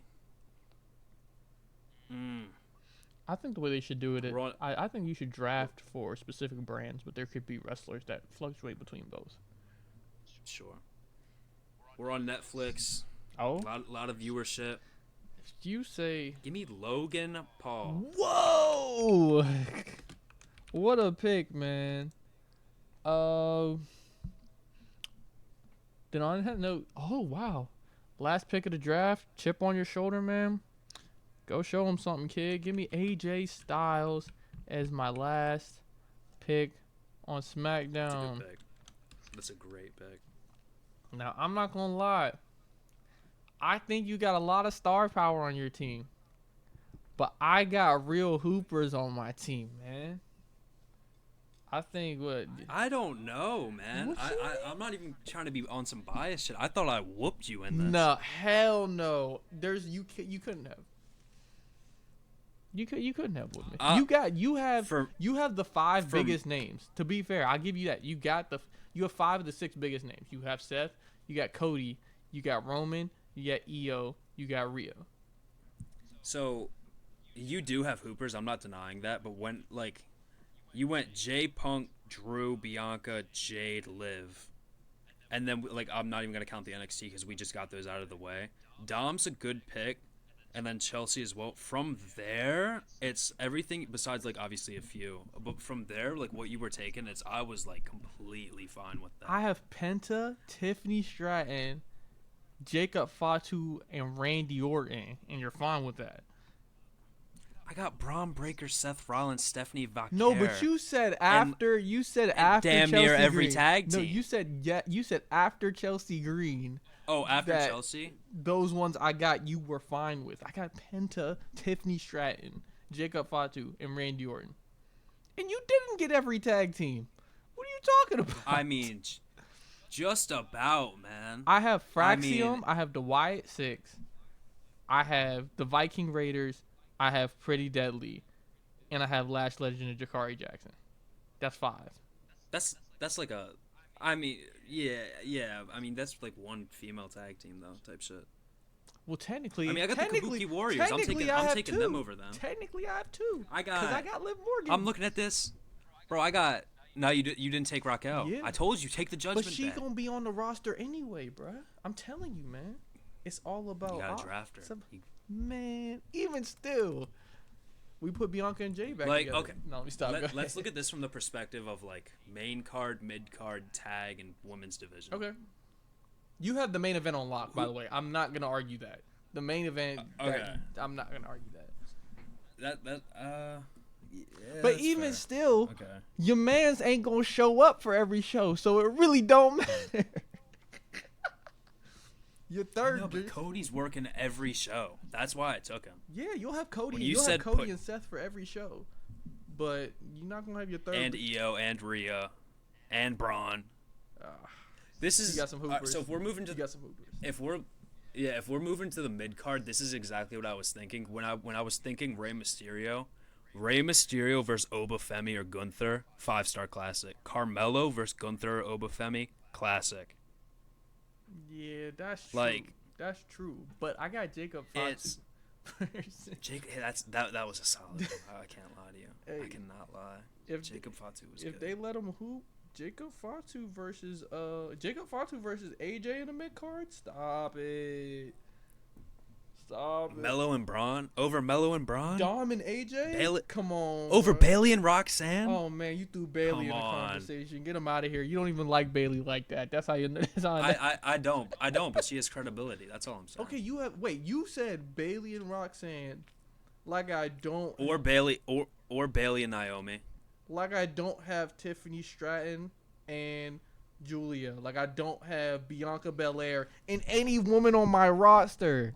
Like I don't have. Can I keep it a buck with you? Like I don't have Lyra or Chelsea. I'm taking the first 3 women I take over. Fuck! I just remembered you had Liv. Come on, man. Nah, you do have a solid women's division. I can't go. Come on. I think my women's division is deeper. Wait, let me just 1, 2. 3, I don't know. 4. I don't think it's deeper. I mean, Io, Rhea, Stephanie, Asuka, and Kairi Sane. But Naomi, they're a tag team though. They're not in the women's division. I didn't say I was just drafting them. I didn't say I'm keeping them together. I could book it, have them turn on each other. Bailey, Roxanne, Zelina, she's cooking people on the mic. Okay, if we're doing that, I have Bianca, Jade, Liv, Julia, Chelsea Green, Tiffany Stratton. I almost said Jacob Fatu. That's crazy. Lyra Valkyrie, Lash Legend, and Jakari Jackson. Less Jakari, but Lash is a hooper. But bro, How many? I'm telling How you, how many women's wrestlers do you have out of 7. curiosity? 1, 2, 3, 4, 5, 6, 7. I got 8. You have 8? I mean, 1, 2, Yeah. 3, 4, 5, 6. Oh yeah, cause I'm counting. Yeah, You have is 8, so it's 8 to 7. I mean, yeah. like I think the women's division is probably depends who you ask. It depends who's Truthfully. booking. I'm not gonna lie. I agree. That's I really what it absolutely depends agree. on. I mean, I got Io Sky and Stephanie Vaquer as a match. If make matches off your roster. I am. Dude, we could literally book this right now. Bro, Like- like this roster is heat because then you have Tiffany This Stratton. could be 5. Hang on, wait. Let's we could book 5 matches. You got to do 1 tag team, a singles match. Well, I mean, just 1 tag team match. That's like the caveat. We'll say like 4 Mania type shit. For Mania, all right. Yeah. Let me get. So say like in a year. All right, but if this is the rosters, let me get for my main event. Let's start with our main events. My main event is going to be for the World Heavyweight Championship, and it will be a triple threat match for the World Heavyweight Championship. I want to make it a fatal 4-way, but that's doing too much. Give me walking into WrestleMania for my show. Give me CM Punk walking into WrestleMania as the World Heavyweight Champion. And he will be defending his World Heavyweight Championship in a triple threat, no holds bar match. Actually, you know what? That's Mickey. We just gonna do regular matches. Okay. Because I feel like no holds bar. I feel like with triple threat, it doesn't matter anyway. Because there's no disqualifications. Give me CM Punk as your world champion. Give me the person who he took the championship off of. Drew McIntyre. And for that third spot, give me Jacob Fatu. Book it. That is my main event triple threat match for the World Heavyweight Championship. I got the book with the people wants to see. They wants to see hoops. I'm not gonna lie. I'm writing this down right now. I'm like genuinely thinking really hard about this. Yeah, you have a lot of freedom with your main event, which is really good. Fuck. Damn, dude, I could do so much. Is that gonna be my main event? Let me actually, cause I wanna defend almost every championship. So U.S. title, let's go women's U.S. I'm not putting titles on mine. I'm literally just doing like if you'll hear it and you think they'll hoop, you'll know, kind of we're not putting titles on it. Hold on. I'm saying if you want to do titles, like you can go ahead. I'm just working more on the matches. Give me the tag team. Give me women's world. Give me men's world. All right. 5 matches. Let's hoop, man. Let's hoop. This is for a WWE contract, a booking contract. Give me.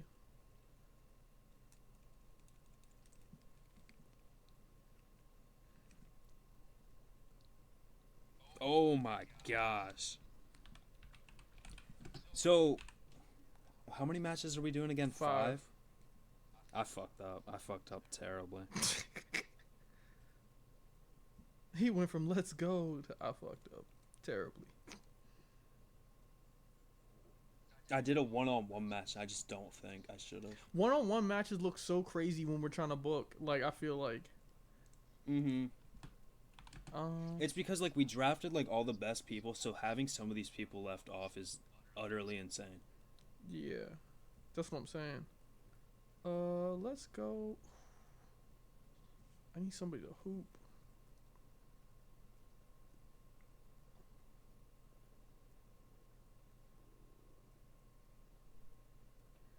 Oh, I'm not gonna lie.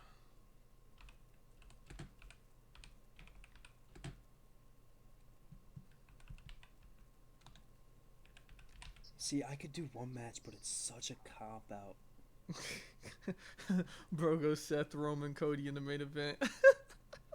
No, no, not even that. Okay, okay.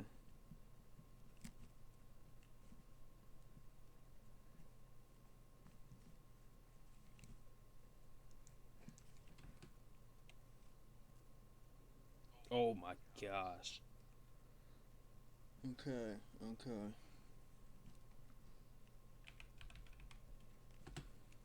Fuck, dude. Roman's my issue. I don't know who to put Roman with. As weird as that sounds. You know who to put him with, man. But that I haven't already used. Who would you put him with out of curiosity? On your roster, Uh-huh. you can say Braun for the spear. Already got him. The spear off. That I was thinking that though. I was definitely thinking that. Gunther would be an interesting challenge for him. I got something weird for Gunther, but you gotta let me cook with it. I mean, Seth is the obvious choice. I feel like if you're like trying to be like on the nose about it. You'll see what I have him in as well. Seth's used right now. Wait. It sounds like every guy. It sounds like every guy I've mentioned is already used. So I don't know what to tell you, bro. Everyone besides like two, but fuck it, why not?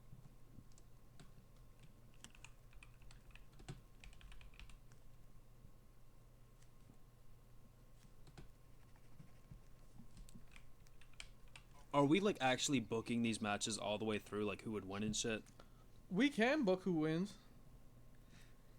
Fuck. Okay. I think I got some one-on-one matches that aren't too bad. I think I have 2 one-on-one matches, which I'm not mad at.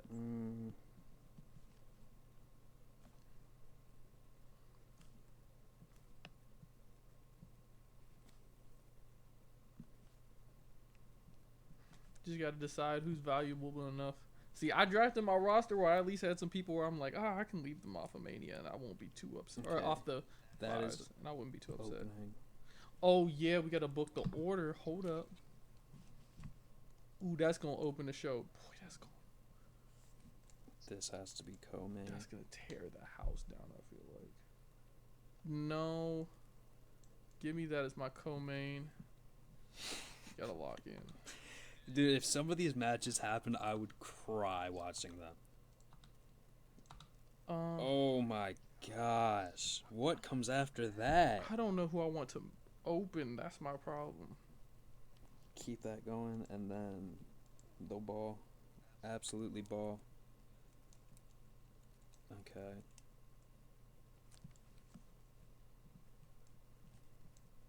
Yeah, no, that has to open. Because then if this follows that. Yeah, you know what? I like that. That's why I like that. All right, I got my order. You good? Yeah, I'm just picking the winners. Oh, shit.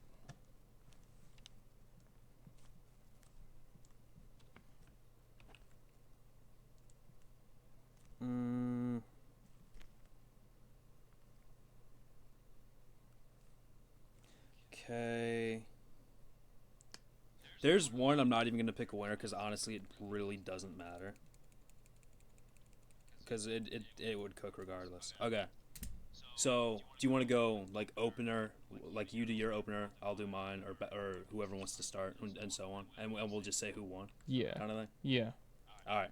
Do you want to go first? Or you want me to go first? You got first. You got first pick. It's your call. No, you got first. Or pick. wait, no, I got. Yeah, I. So it's your call.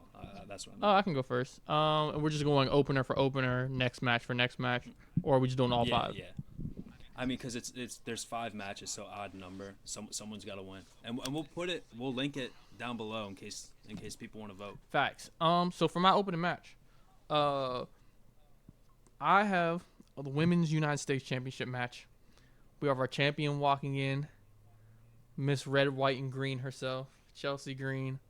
But she will be faced with defending her championship in the most difficult match she's ever had to go up against.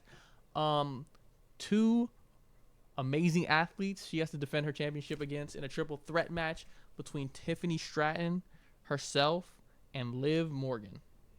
You just threw all the blondes into one match, bro. That's crazy. Isn't Chelsea Green So, brunette? that would cook. Now she is. Hey man. Sorry. Hey man. No, that would cook. That would cook. Because I have Liv walking out as your new U.S. Women's Champion. Yeah, I can see that. And then Tiffany and Chelsea make a tag team off that. So you really got to see the vision with this first match, because if you hate this, you're really not gonna like the rest of it. Opening the show, and the fans would want to see this because they'd want to see someone get beat up, and it'd also just, I think, be one of the best Mania matches of all time if they did it the right way.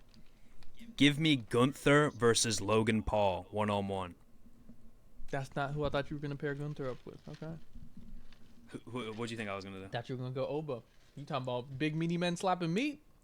It's a lot of meat. Oh no, we'll get to Oba. We will get to Oba.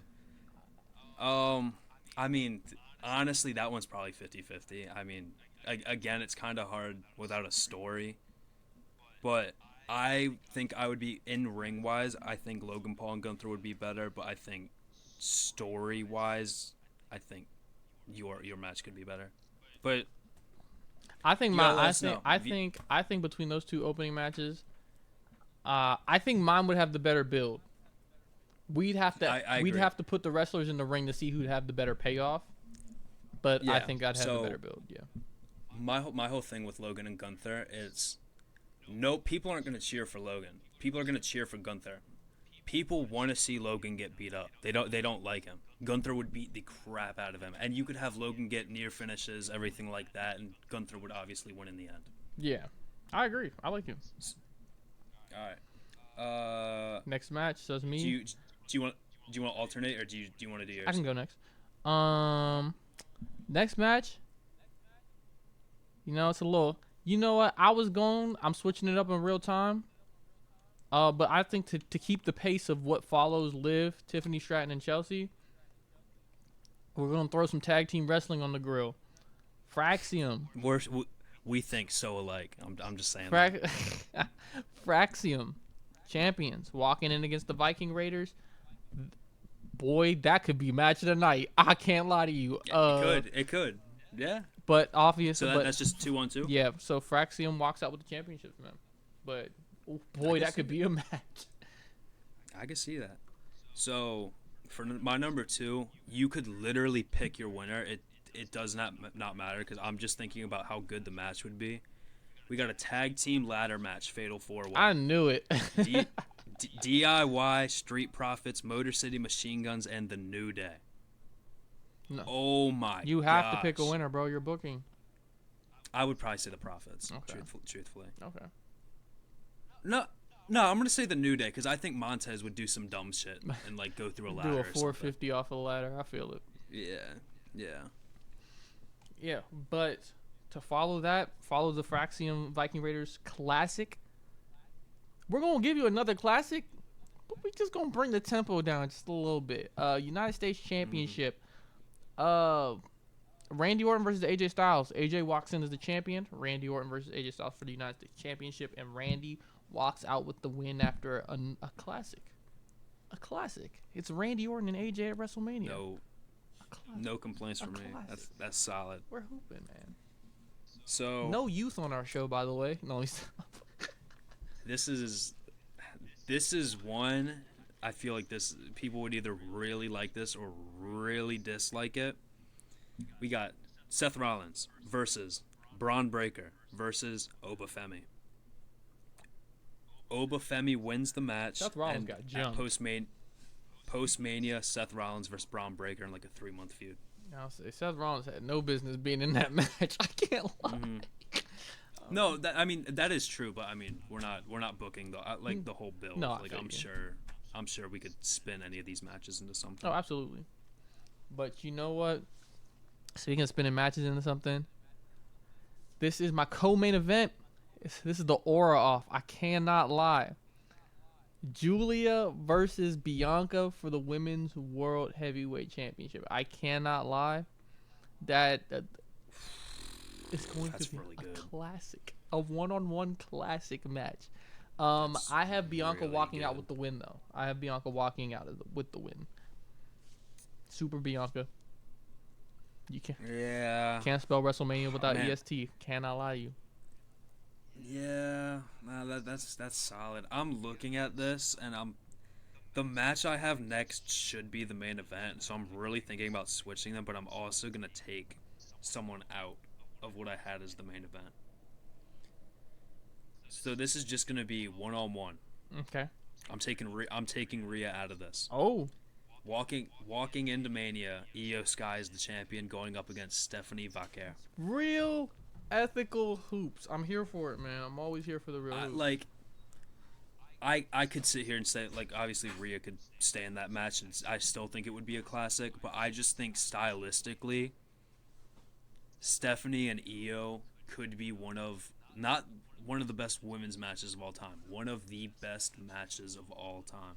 That's why I did the thing I did with Julia and Bianca, because I was like, I could throw Liv in that, but I don't want to like too many cooks in the kitchen, you know. I don't want to like mess it up. Yeah, like that was gonna be my main event, and like looking at it now, I definitely should have had like another women's match on here. But we got the Kabuki Warriors versus Bailey and Roxanne on the kickoff. Yeah, we'll just say that. Carry on. Main event time. The moment everybody's been waiting for. First You're challenge. gonna be upset with what I did. First challengers music. I, First challengers music. Fatu. You know what I'm saying? Second challengers music. Whatever bagpipe song Drew's playing. World Heavyweight Champion. You hear that TV static. You hear that cult of personality. It's clobbering time, brother. CM Punk versus Drew McIntyre versus Jacob Fatu. Triple threat match for the World Heavyweight Championship. CM Punk walks in as the champion, and guess what, ladies and gentlemen? Nothing changes. CM Punk walks out as your World Heavyweight Champion because Drew is a crash out, and Drew doesn't like Punk, and he doesn't like the Bloodline. So he's gonna go. His attention split in too many different ways. See, WWE gave Drew McIntyre a mental condition, so now he's automatically nerfed in any conversation. So. Yeah, that's solid. I mean, you drafted a very solid show. So, I wrote this down. This is the main event. It's gonna sound bad, but there's a caveat in this to like why I'm putting this in the main event. Roman Cody 3. No, let me stop. Go ahead. In the main event, Roman and Cody 3. I was joking. I'm dead serious. Cody leaves with Paul Heyman after he turns on Roman. Cody heel turn. Okay, if that's the angle you go at, we're cooking with something. that was why. Like I knew at first, like you just clowned it, and I was like, oh no. But with that, I think Cody becoming what he took down, you got a crazy story with that. Then you gotta do Roman Cody 4 though. No.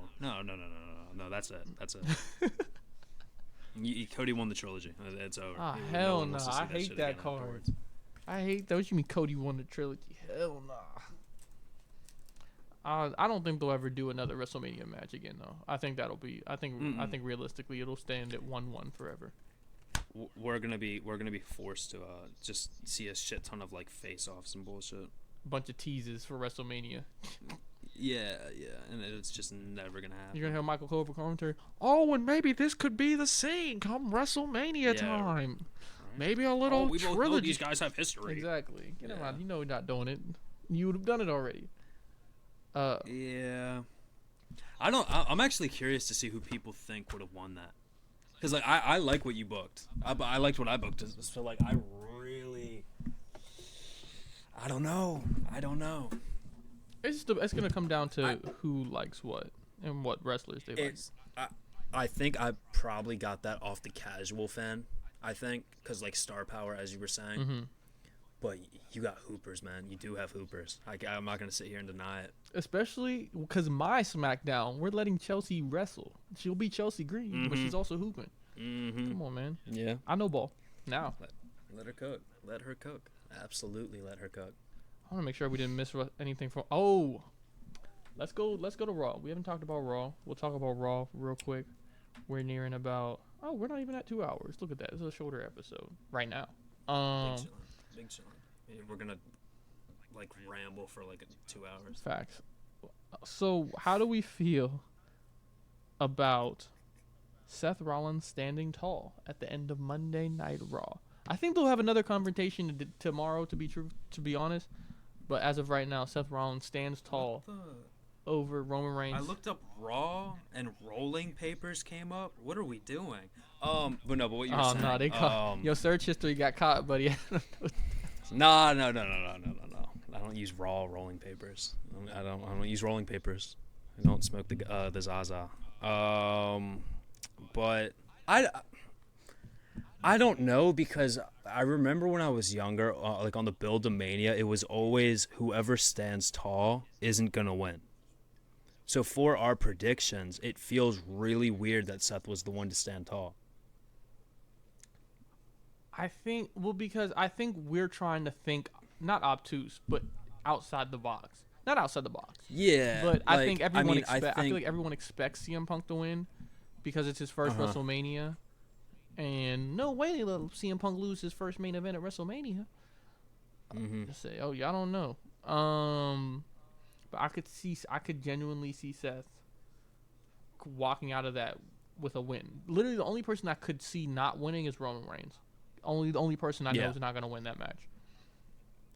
Like if Punk's gonna win, something's gonna happen between either Roman and Paul or Roman and Seth. Yeah. If Seth's gonna win, something's either gonna happen between Roman and Paul, or Punk and Paul or Punk. Yeah. I don't think, as much as it's being teased, I don't think Punk and Roman is the prominent story here. Like I definitely think Paul revolves around the entire thing, which is making Seth look so maniacal, because I think they're booking him from the perspective he obviously sees that. Like he knows how driven they are on he sees how driven they are on the allegiance of Paul Heyman, kind of thing. And he's this generation. I feel like Seth Rollins, you can argue he's a CM Punk disciple, but Seth Rollins feels like this generation's Edge. I feel like he's always there to make the move that needs to be made. Like I think Seth Rollins can feel, like not necessarily from as disrespected, but I think he feels that he's the third guy right now. So it's like, oh, keep thinking I'm the third guy, because I'm gonna end up walking out with the win. I don't know about Edge though. I don't know if that's the comparison. In the sense that I feel like Edge was always there, right of the on some mental right shit. Spot, right time, right moment. Yeah, and I think Seth echoes that a lot. I hear that from that perspective. I would honestly probably say Seth's this generation's Shawn Michaels, truthfully, because granted, if I'm being serious, I really don't know who I would say the GOAT is. It's between Stone Cold or Shawn. I think Stone Cold's greater, but I think Shawn's better, kind of thing. Mm-hmm. Yeah, you know that type of debate. But I don't know. I feel like during Shawn's tenure, at least, he was never, at least pre-injury, was never the top guy. I think that worked. Yeah, that mirrors both of them, because when they both reached the top, they both got injured. Yeah, like if anything, it's such a cop out to say. I do feel like Seth is. He's kind of this generation's CM Punk in a way. I feel like. I know like what you were saying. He's. Yeah, I mean, there's definitely they're not the same, but they're not so different. In the way when I bring up Shawn, I'm talking more about Seth's in-ring. I think Seth resonates a lot more with Shawn in-ring than he does Edge. In the later years, in-ring for sure, but yeah, like character, I hear Edge for sure, but especially on that Monday night promo, I heard a lot of Punk and Seth. Like 2011 Punk, that's exactly what Seth sounded like to me. Yeah, that's why I understand. He's a CM Punk disciple for sure, but I don't think he's this generation's CM Punk. Mm-hmm. Yeah, that's fair. He's not like I'm not gonna say a knockoff, because that would be incredibly disrespectful. He's like I'm trying to think how to word it now without sounding like I don't like Seth Rollins. It's like I don't even know. I mean, I I'll don't, say, like, I'll it just say, just I'll say it like this. take the mic from me. I'll say it like this. Seth Rollins is top 10, maybe top 5 most important wrestler. Maybe not just WWE, but I think he might be top 10 wrestler period from in the last decade, and he spent 2 years Okay. of 2 or 4 years Okay. of the last decade injured, and he was still one of the most important wrestling characters for the last 10 We're years. doing last decade. So what is that back to? 2015. 2015. From 2015 to 2025, you can't. I don't think you can tell me 10 wrestlers more important than Seth Rollins. Definitely not 10. Definitely not 10. If you would have said 2014 onwards, I would have said Seth was number 1. Truthfully. Yeah, no, I feel it, but I I just said the last decade for. Yeah, I mean, like who would even be over him? I mean, Roman, I think. Roman, Punk and Cody. I'd put Cody as well. Punk, yeah. And Punk wasn't there But until like the last 2 years, so that's actually really crazy. But honestly, like Dean Ambrose, I'm not putting him over Seth, but he still has to be in that conversation. Especially if we're 'cause when talking- he jumped ship. yeah, especially when we're talking outside WWE, he's definitely in the conversation. Yeah. Who else is up there though? If we're doing intergender, Becky. Yeah. Do we want to say Sasha? Nah. I don't know. That would have to be one of the things. Like we have 10, and then we're like, okay, who would Sasha be over? Kind of thing. I feel like it would be a little premature to just throw her in there. But I hear that argument for sure. We said, not in any order, but we said Seth, Roman, Cody, Punk, Becky, Dean. So that's 6. Okay. Omega Like, it's a cop Omega out. probably fits in there somewhere. Sure. I can get with that. I mean, Daniel Bryan? Yeah. Bryan Danielson? Well, if we would have said 2014 onwards, I probably would have had him higher. But Yeah, but I mean, I think his runs with no I'm saying with no Daniel Bryan, Edge never comes back from that neck injury. yeah. Paige never comes back from her neck injury. Not saying that's as significant, but you know. Yeah, I think he might be 7, 8, 9, 10. I think if we included 2014, he'd be 2, 3, 4, 5. Honestly, I don't know how much like of his wrestling I'm factoring into this, but I think The Rock. Yeah, As well. constant appearances. I think not Cena. He didn't do enough. From 2015. Well, I don't know. Last 10 years of Cena's From career, 2015 to 2025, because that's the U.S. Open title run. bro. That's the SmackDown Live 'cause run. He was fully active from just starting from 2015 to like 2019. Yeah, because that's Maybe when 18. 2018, because that's when he ripped Roman on the mic. Honestly, I might say Cena for that promo alone. Truthfully, we don't get Roman if that doesn't happen. Yeah. Yeah, man. I'm saying I like Seth's top 10 most important over, and like again, he spent like half of the last decade injured, to be fair, and he was still top 10. Yeah, I'm respectfully, I'm putting Seth top 5 in that discussion. I'm saying like It's he's gonna be one of the people when he retires, everyone's gonna like start doing he was so good, he's gonna get 10 times the amount of praise he gets now, because he is not properly appreciated for how good he Seth is. Rollins gonna be in GOAT talks when it's all said and done. I cannot lie to you. I agree 100%. I agree, Cause Seth Rollins pre-knee, but bro. that might be top 1. When he used bro. to break out that Phoenix Splash on a Monday Night Raw, I'm like, oh, he's hooping. He was doing that shit for fun, bro. The triple suicide dive, oh my god. The superplex into the Falcon Arrow, one of my favorite moves of all time. Mm-hmm. No, that was nice. That's But crazy. I don't know. I feel like are we forgetting any? Like I'm not putting Charlotte up there. I'm not putting Bailey up there. Sasha's the only person we really need to have a conversation if she's in the 10 or not. Oh, is Ray? Is Ray in the top 10? Mysterio? Yeah, because he had that. I think the end of his No. WWE run was like 2015, and then he had the Lucha Underground run. I don't know. I wouldn't put Ray there. I was thinking Bray, truthfully, Ah, because I'm mainly thinking pandemic, all of like the supernatural stuff, like really getting fun with wrestling, everything like that. I mean, if for cinematic purposes, if it's not him, it's probably what, Matt Hardy for all that. ooh. Matt Hardy is a good pick for an underrated pick for that top 10.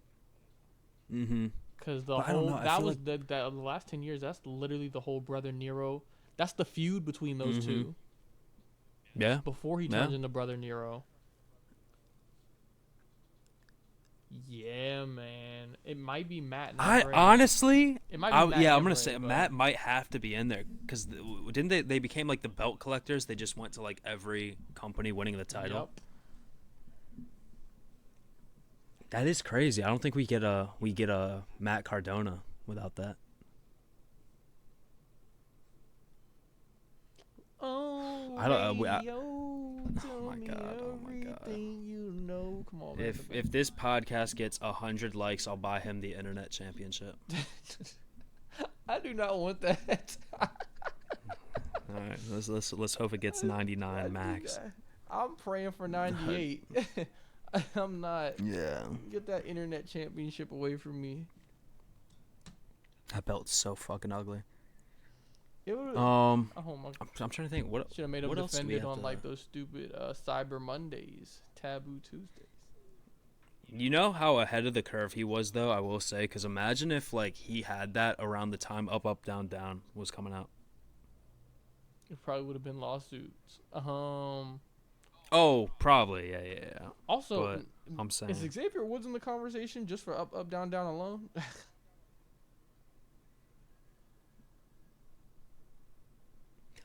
I do hear that, but I would make the argument for Kofi before him, because I mean it's Up Up Down Down is Xavier's channel, but I mean Kofi's obviously a mainstay on there. Now Kofi in the Plus- Madden series, Plus, when it was doing the tournament, bro, Mhm. Kofi is hilarious. nah, he's cool as shit. I like Kofi a lot. Need to grow his mustache back though. I'm not gonna lie, I do need that mustache back. That shit is crazy. Yeah, dude, he has like the Dagestani beard. It's really weird. It's really freaking weird. Man, it looked like someone like took wax to his upper lip. Like it don't even look right. It looked like you Yeah. almost finished customizing your character. It's questionable for sure. It looks. I'm trying to think. What else? What are we missing anything? Jay We got Raw. Jay and Gunther were talking trash. Gunther with a fire promo as per usual. He doesn't miss. Gunther's nice, bro. Okay, so I will say when it comes to that Jay promo, I really like the direction they went in last week with Jay being serious. I just wish that Jay bled into Mania. Like he kind of went back to the whole yeet, everything like that, which is cool. It's the best gimmick in the company right now from a certain perspective. But I think the story should have been they're not going for a match, they're going for a fight. Like they could have spun it into the title doesn't even matter. It's Jay getting his lick back. I would have had Jay Kinda attack thing. Gunther, but you can't do that now because the WrestleMania curse. That's true. You can't stand tall before whatever the dumb. I mean, thing I'm it trying to is. think. I mean, didn't Charlotte stand tall? I mean, there's still another SmackDown that we don't know yet. Man, and this is really when they're gonna let Tiffany get her lick back. It's gonna make me so mad. Bro, don't even say that. Don't even say You that know shit. that's what's getting ready to happen. I know. I'm just trying to not have that spoken into existence type shit. Oh my goodness, she's gonna stand tall, get her lick back. I'm like, oh, we know she's not winning at WrestleMania now. Yeah, I don't know. I mean, I would love to see the statistic of like people who stand tall at Mania, like what their win percentage is, or sorry, stand tall on like the go home show. Yeah. Because it's gotta be 30% win, maybe. Because it can't be like crazy, obviously. Yeah, that's what I'm saying. You know what? Speaking of that, I feel bad for wrestlers with this 2 night show thing. Cause like if you're a SmackDown wrestler, and granted they probably do this all the time where they work SmackDown and then work a house show the next day, but working the go home show on SmackDown and then you got a Mania match the next day is kind of crazy. Like I'm really like if you're fighting on night one, like not in a bad way crazy, but just like usually like when you go to a house show, I don't know. I'm speaking of this. I have no experience as a wrestler. But I just feel like when you go to a house show, you're supposed to give them a show, but I feel like there's not as much pressure on you as it's definitely not as story driven. Yeah, you're having fun. You're wrestling and having fun on a house show. But to go from go home show SmackDown where you got to be locked in to Mania the next night SmackDown, you got to be locked in. God forbid you're pulling a double duty. You got to show up on night 2 as well. You know what I'm saying? bro. Seth Rollins' knee. I'm so sorry, man. He should have been put in the Hall of Fame the night after night 2 last year. I cannot believe, especially with his knee, like how bad that was. It was flopping around. His knee was being held together by duct tape and a prayer. Yeah, you can't do anything with that. And he was still the MVP. He's a freak, man. He's a freak of nature. I'm saying. Never seen anything like, bro. Cannot lie. Yeah, that's like. I mean, it's weird to like compare injuries, or at least like working through an injury, but I mean that's gotta be one of the most impressive feats, doing that on one leg. Like Cody tore his pec. Obviously, you're still mobile. One knee though, you put on a damn near classic with Drew McIntyre. You put on. That was crazy. That was match. A finisher fest, and it was damn near a classic. Because I remember we was sitting there watching, and I said, damn, they opened up with a Claymore? I said, is Seth really out like that? Like, I don't remember how many finishers Seth hit, but it's the fact that he's doing the curb stomp on one leg. Facts. Like, that's insane to me. Like, how do you even manage to, like, hold up? His body was screaming at him. I know it. Oh, like, I mean, if he wasn't on some kind of painkillers, I feel bad for him. Truthfully. I feel like he had to have at least been on one painkiller, bro. There's no way. 100%. But I don't know, man. Insane run from Seth Rollins. Shout out Seth Rollins, man. Yeah, real shit. Seth is the man. Definitely top 5 favorite wrestlers of all time, for sure. Top 5. See, it might even be top 10, but I got a lot of cheese picks in there. I got a lot of unserious picks in there for like wrestlers I really like. I got R-Truth in there. He might be.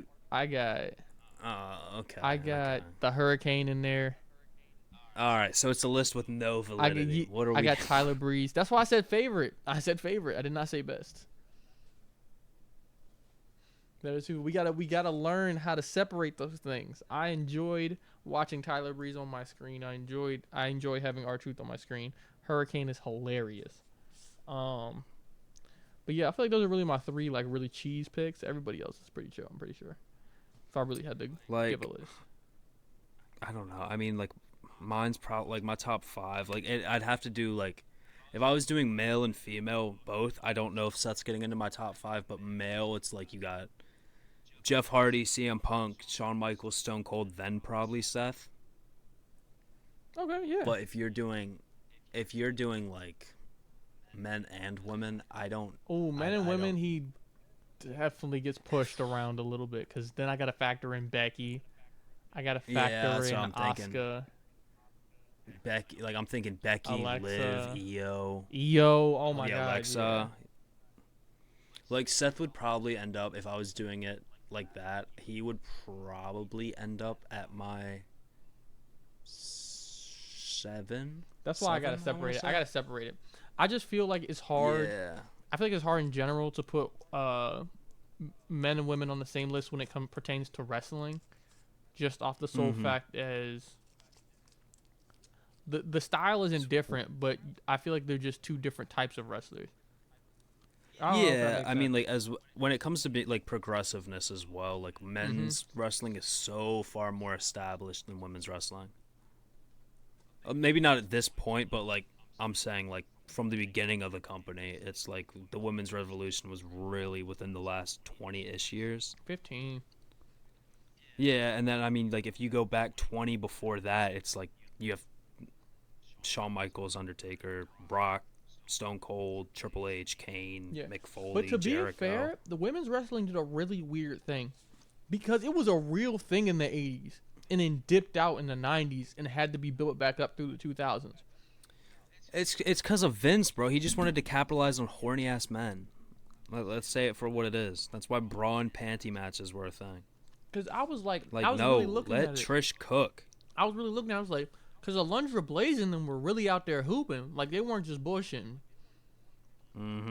Like, Bull Nakano, Alundra Blaze, Fabulous Moolah, like, they was really out there hooping. But then in the 90s It's and true. in the 2000s, at least the early 2000s, it's like, what are we watching? Because there were women's tag team championships at one point in time, like before like the WWE introduced them. Yeah. That was a real thing, and then they disappeared. Then we didn't even have a women's championship period for a long time. Yeah, that was really weird. I don't know why they would do that. You're talking. When did they lose the title? It was between like Trish retiring and the Divas title. Am I getting that right? I'm talking about before that. Before the women's title was like the Attitude Era one. Like there was a time where the women's championship just wasn't I'm a thing. tripping then. No, because it that transitioned when from the women's championship to the Divas championship. Yeah, was that like Alundra Blaze when she threw it away? They probably didn't have one. Maybe, I'm not 100% sure. But See, I don't really know how you bounce back from that. Like as company wise, at least, like you're not gonna like just use the same title that got thrown in a trash can.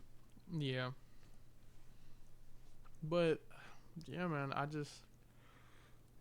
women's wrestling shouldn't have been set back. That's the bigger conversation. But we are not. There's no reason for it, dude. We could talk a whole hour about that because it just doesn't make sense. Like, I'm not gonna dwell on it too much, just because like you are right. We could talk about this a while, but if someone was sitting here telling me the division of literally just Trish Stratus, Lita, China, Jacqueline, Mickey James wouldn't cook. What are we? That would cook today, like. Yeah, absolutely. Lita would be top. Lita would be top 5, top 3 today. Like I'm just being 100%. I think Lita would be the GOAT if she was in today's day and age.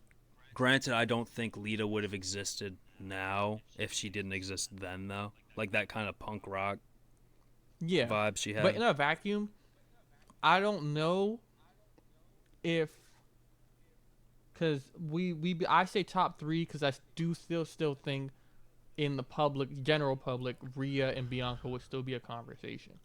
The real conversation would, I feel like, a lot of if we placed her in like prime Lita in today's era, it would literally be who do you prefer, her, Io, or Liv? That's really who's fighting right now.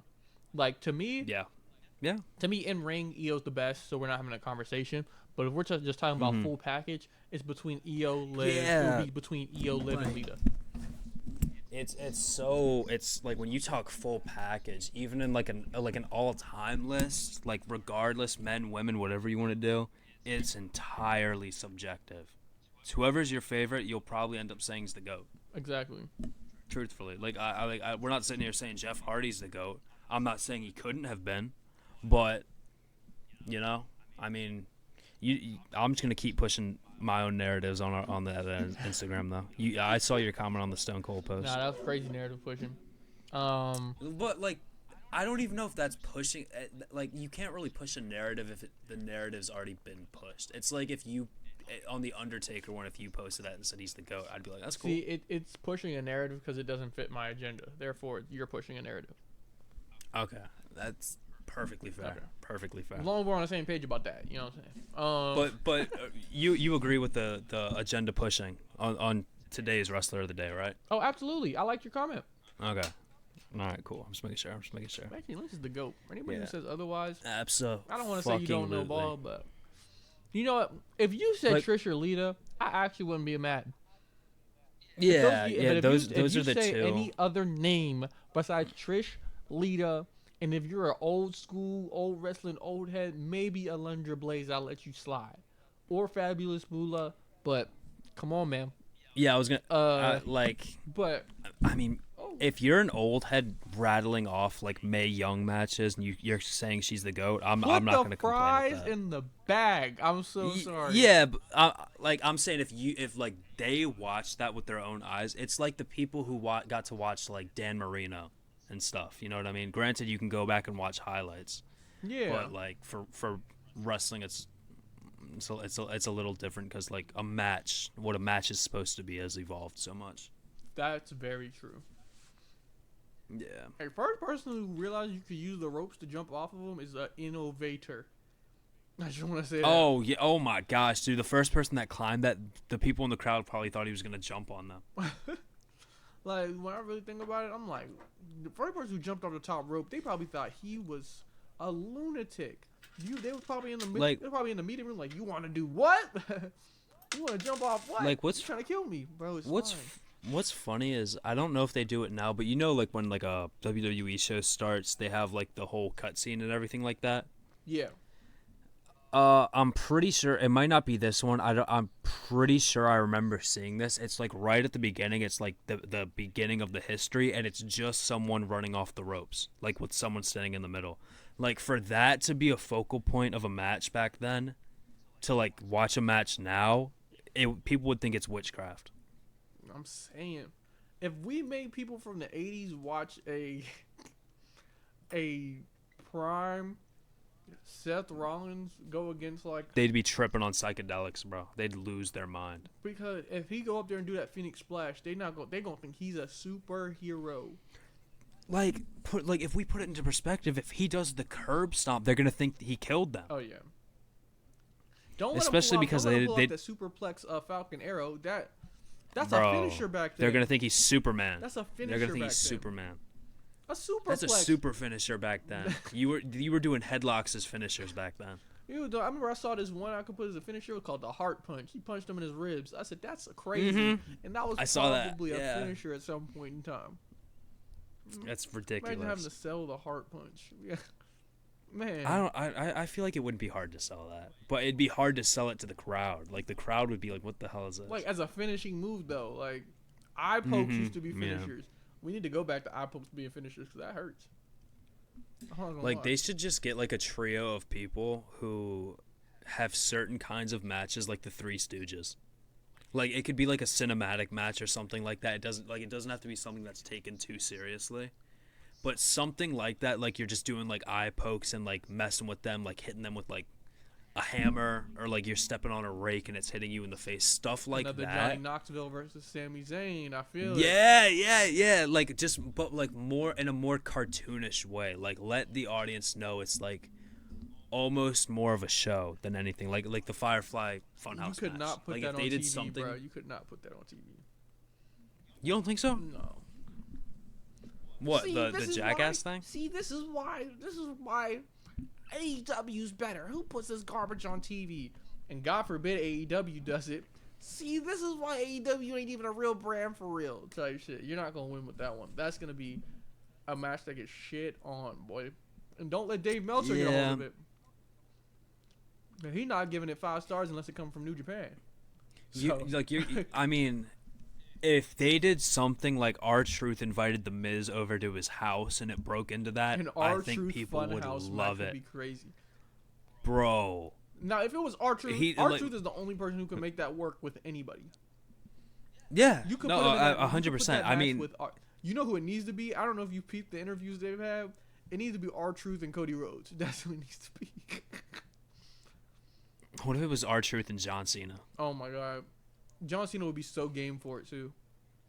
100%. I would love to see that. But I don't think you could do any wrong in that. I think R-Truth needs to be the one.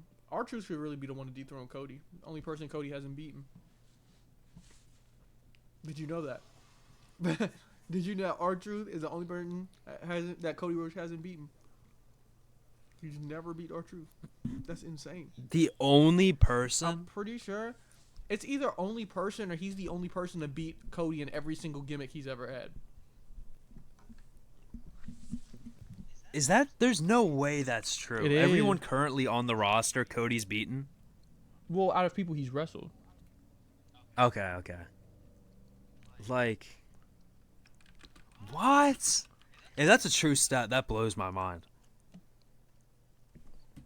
Hang on, I'm gonna look that up. Actually, I'm like really curious to see if there's a name. R-Truth beat Cody Rhodes 42 times when Cody Rhodes was Stardust. Do you know how That's crazy? actually how crazy fucking that insane. is? You know who's undefeated against Cody Rhodes? Who? John Cena. Fun stat. And we not stopping the streak anytime soon. Fuck your story. I hope not. Oh, Solo. Solo has never lost to Cody. That's not true. I know that's not true. That's the first thing I clicked on Cody Rhodes in cage match and it said Cody Rhodes beat Solo for the championship. Yeah.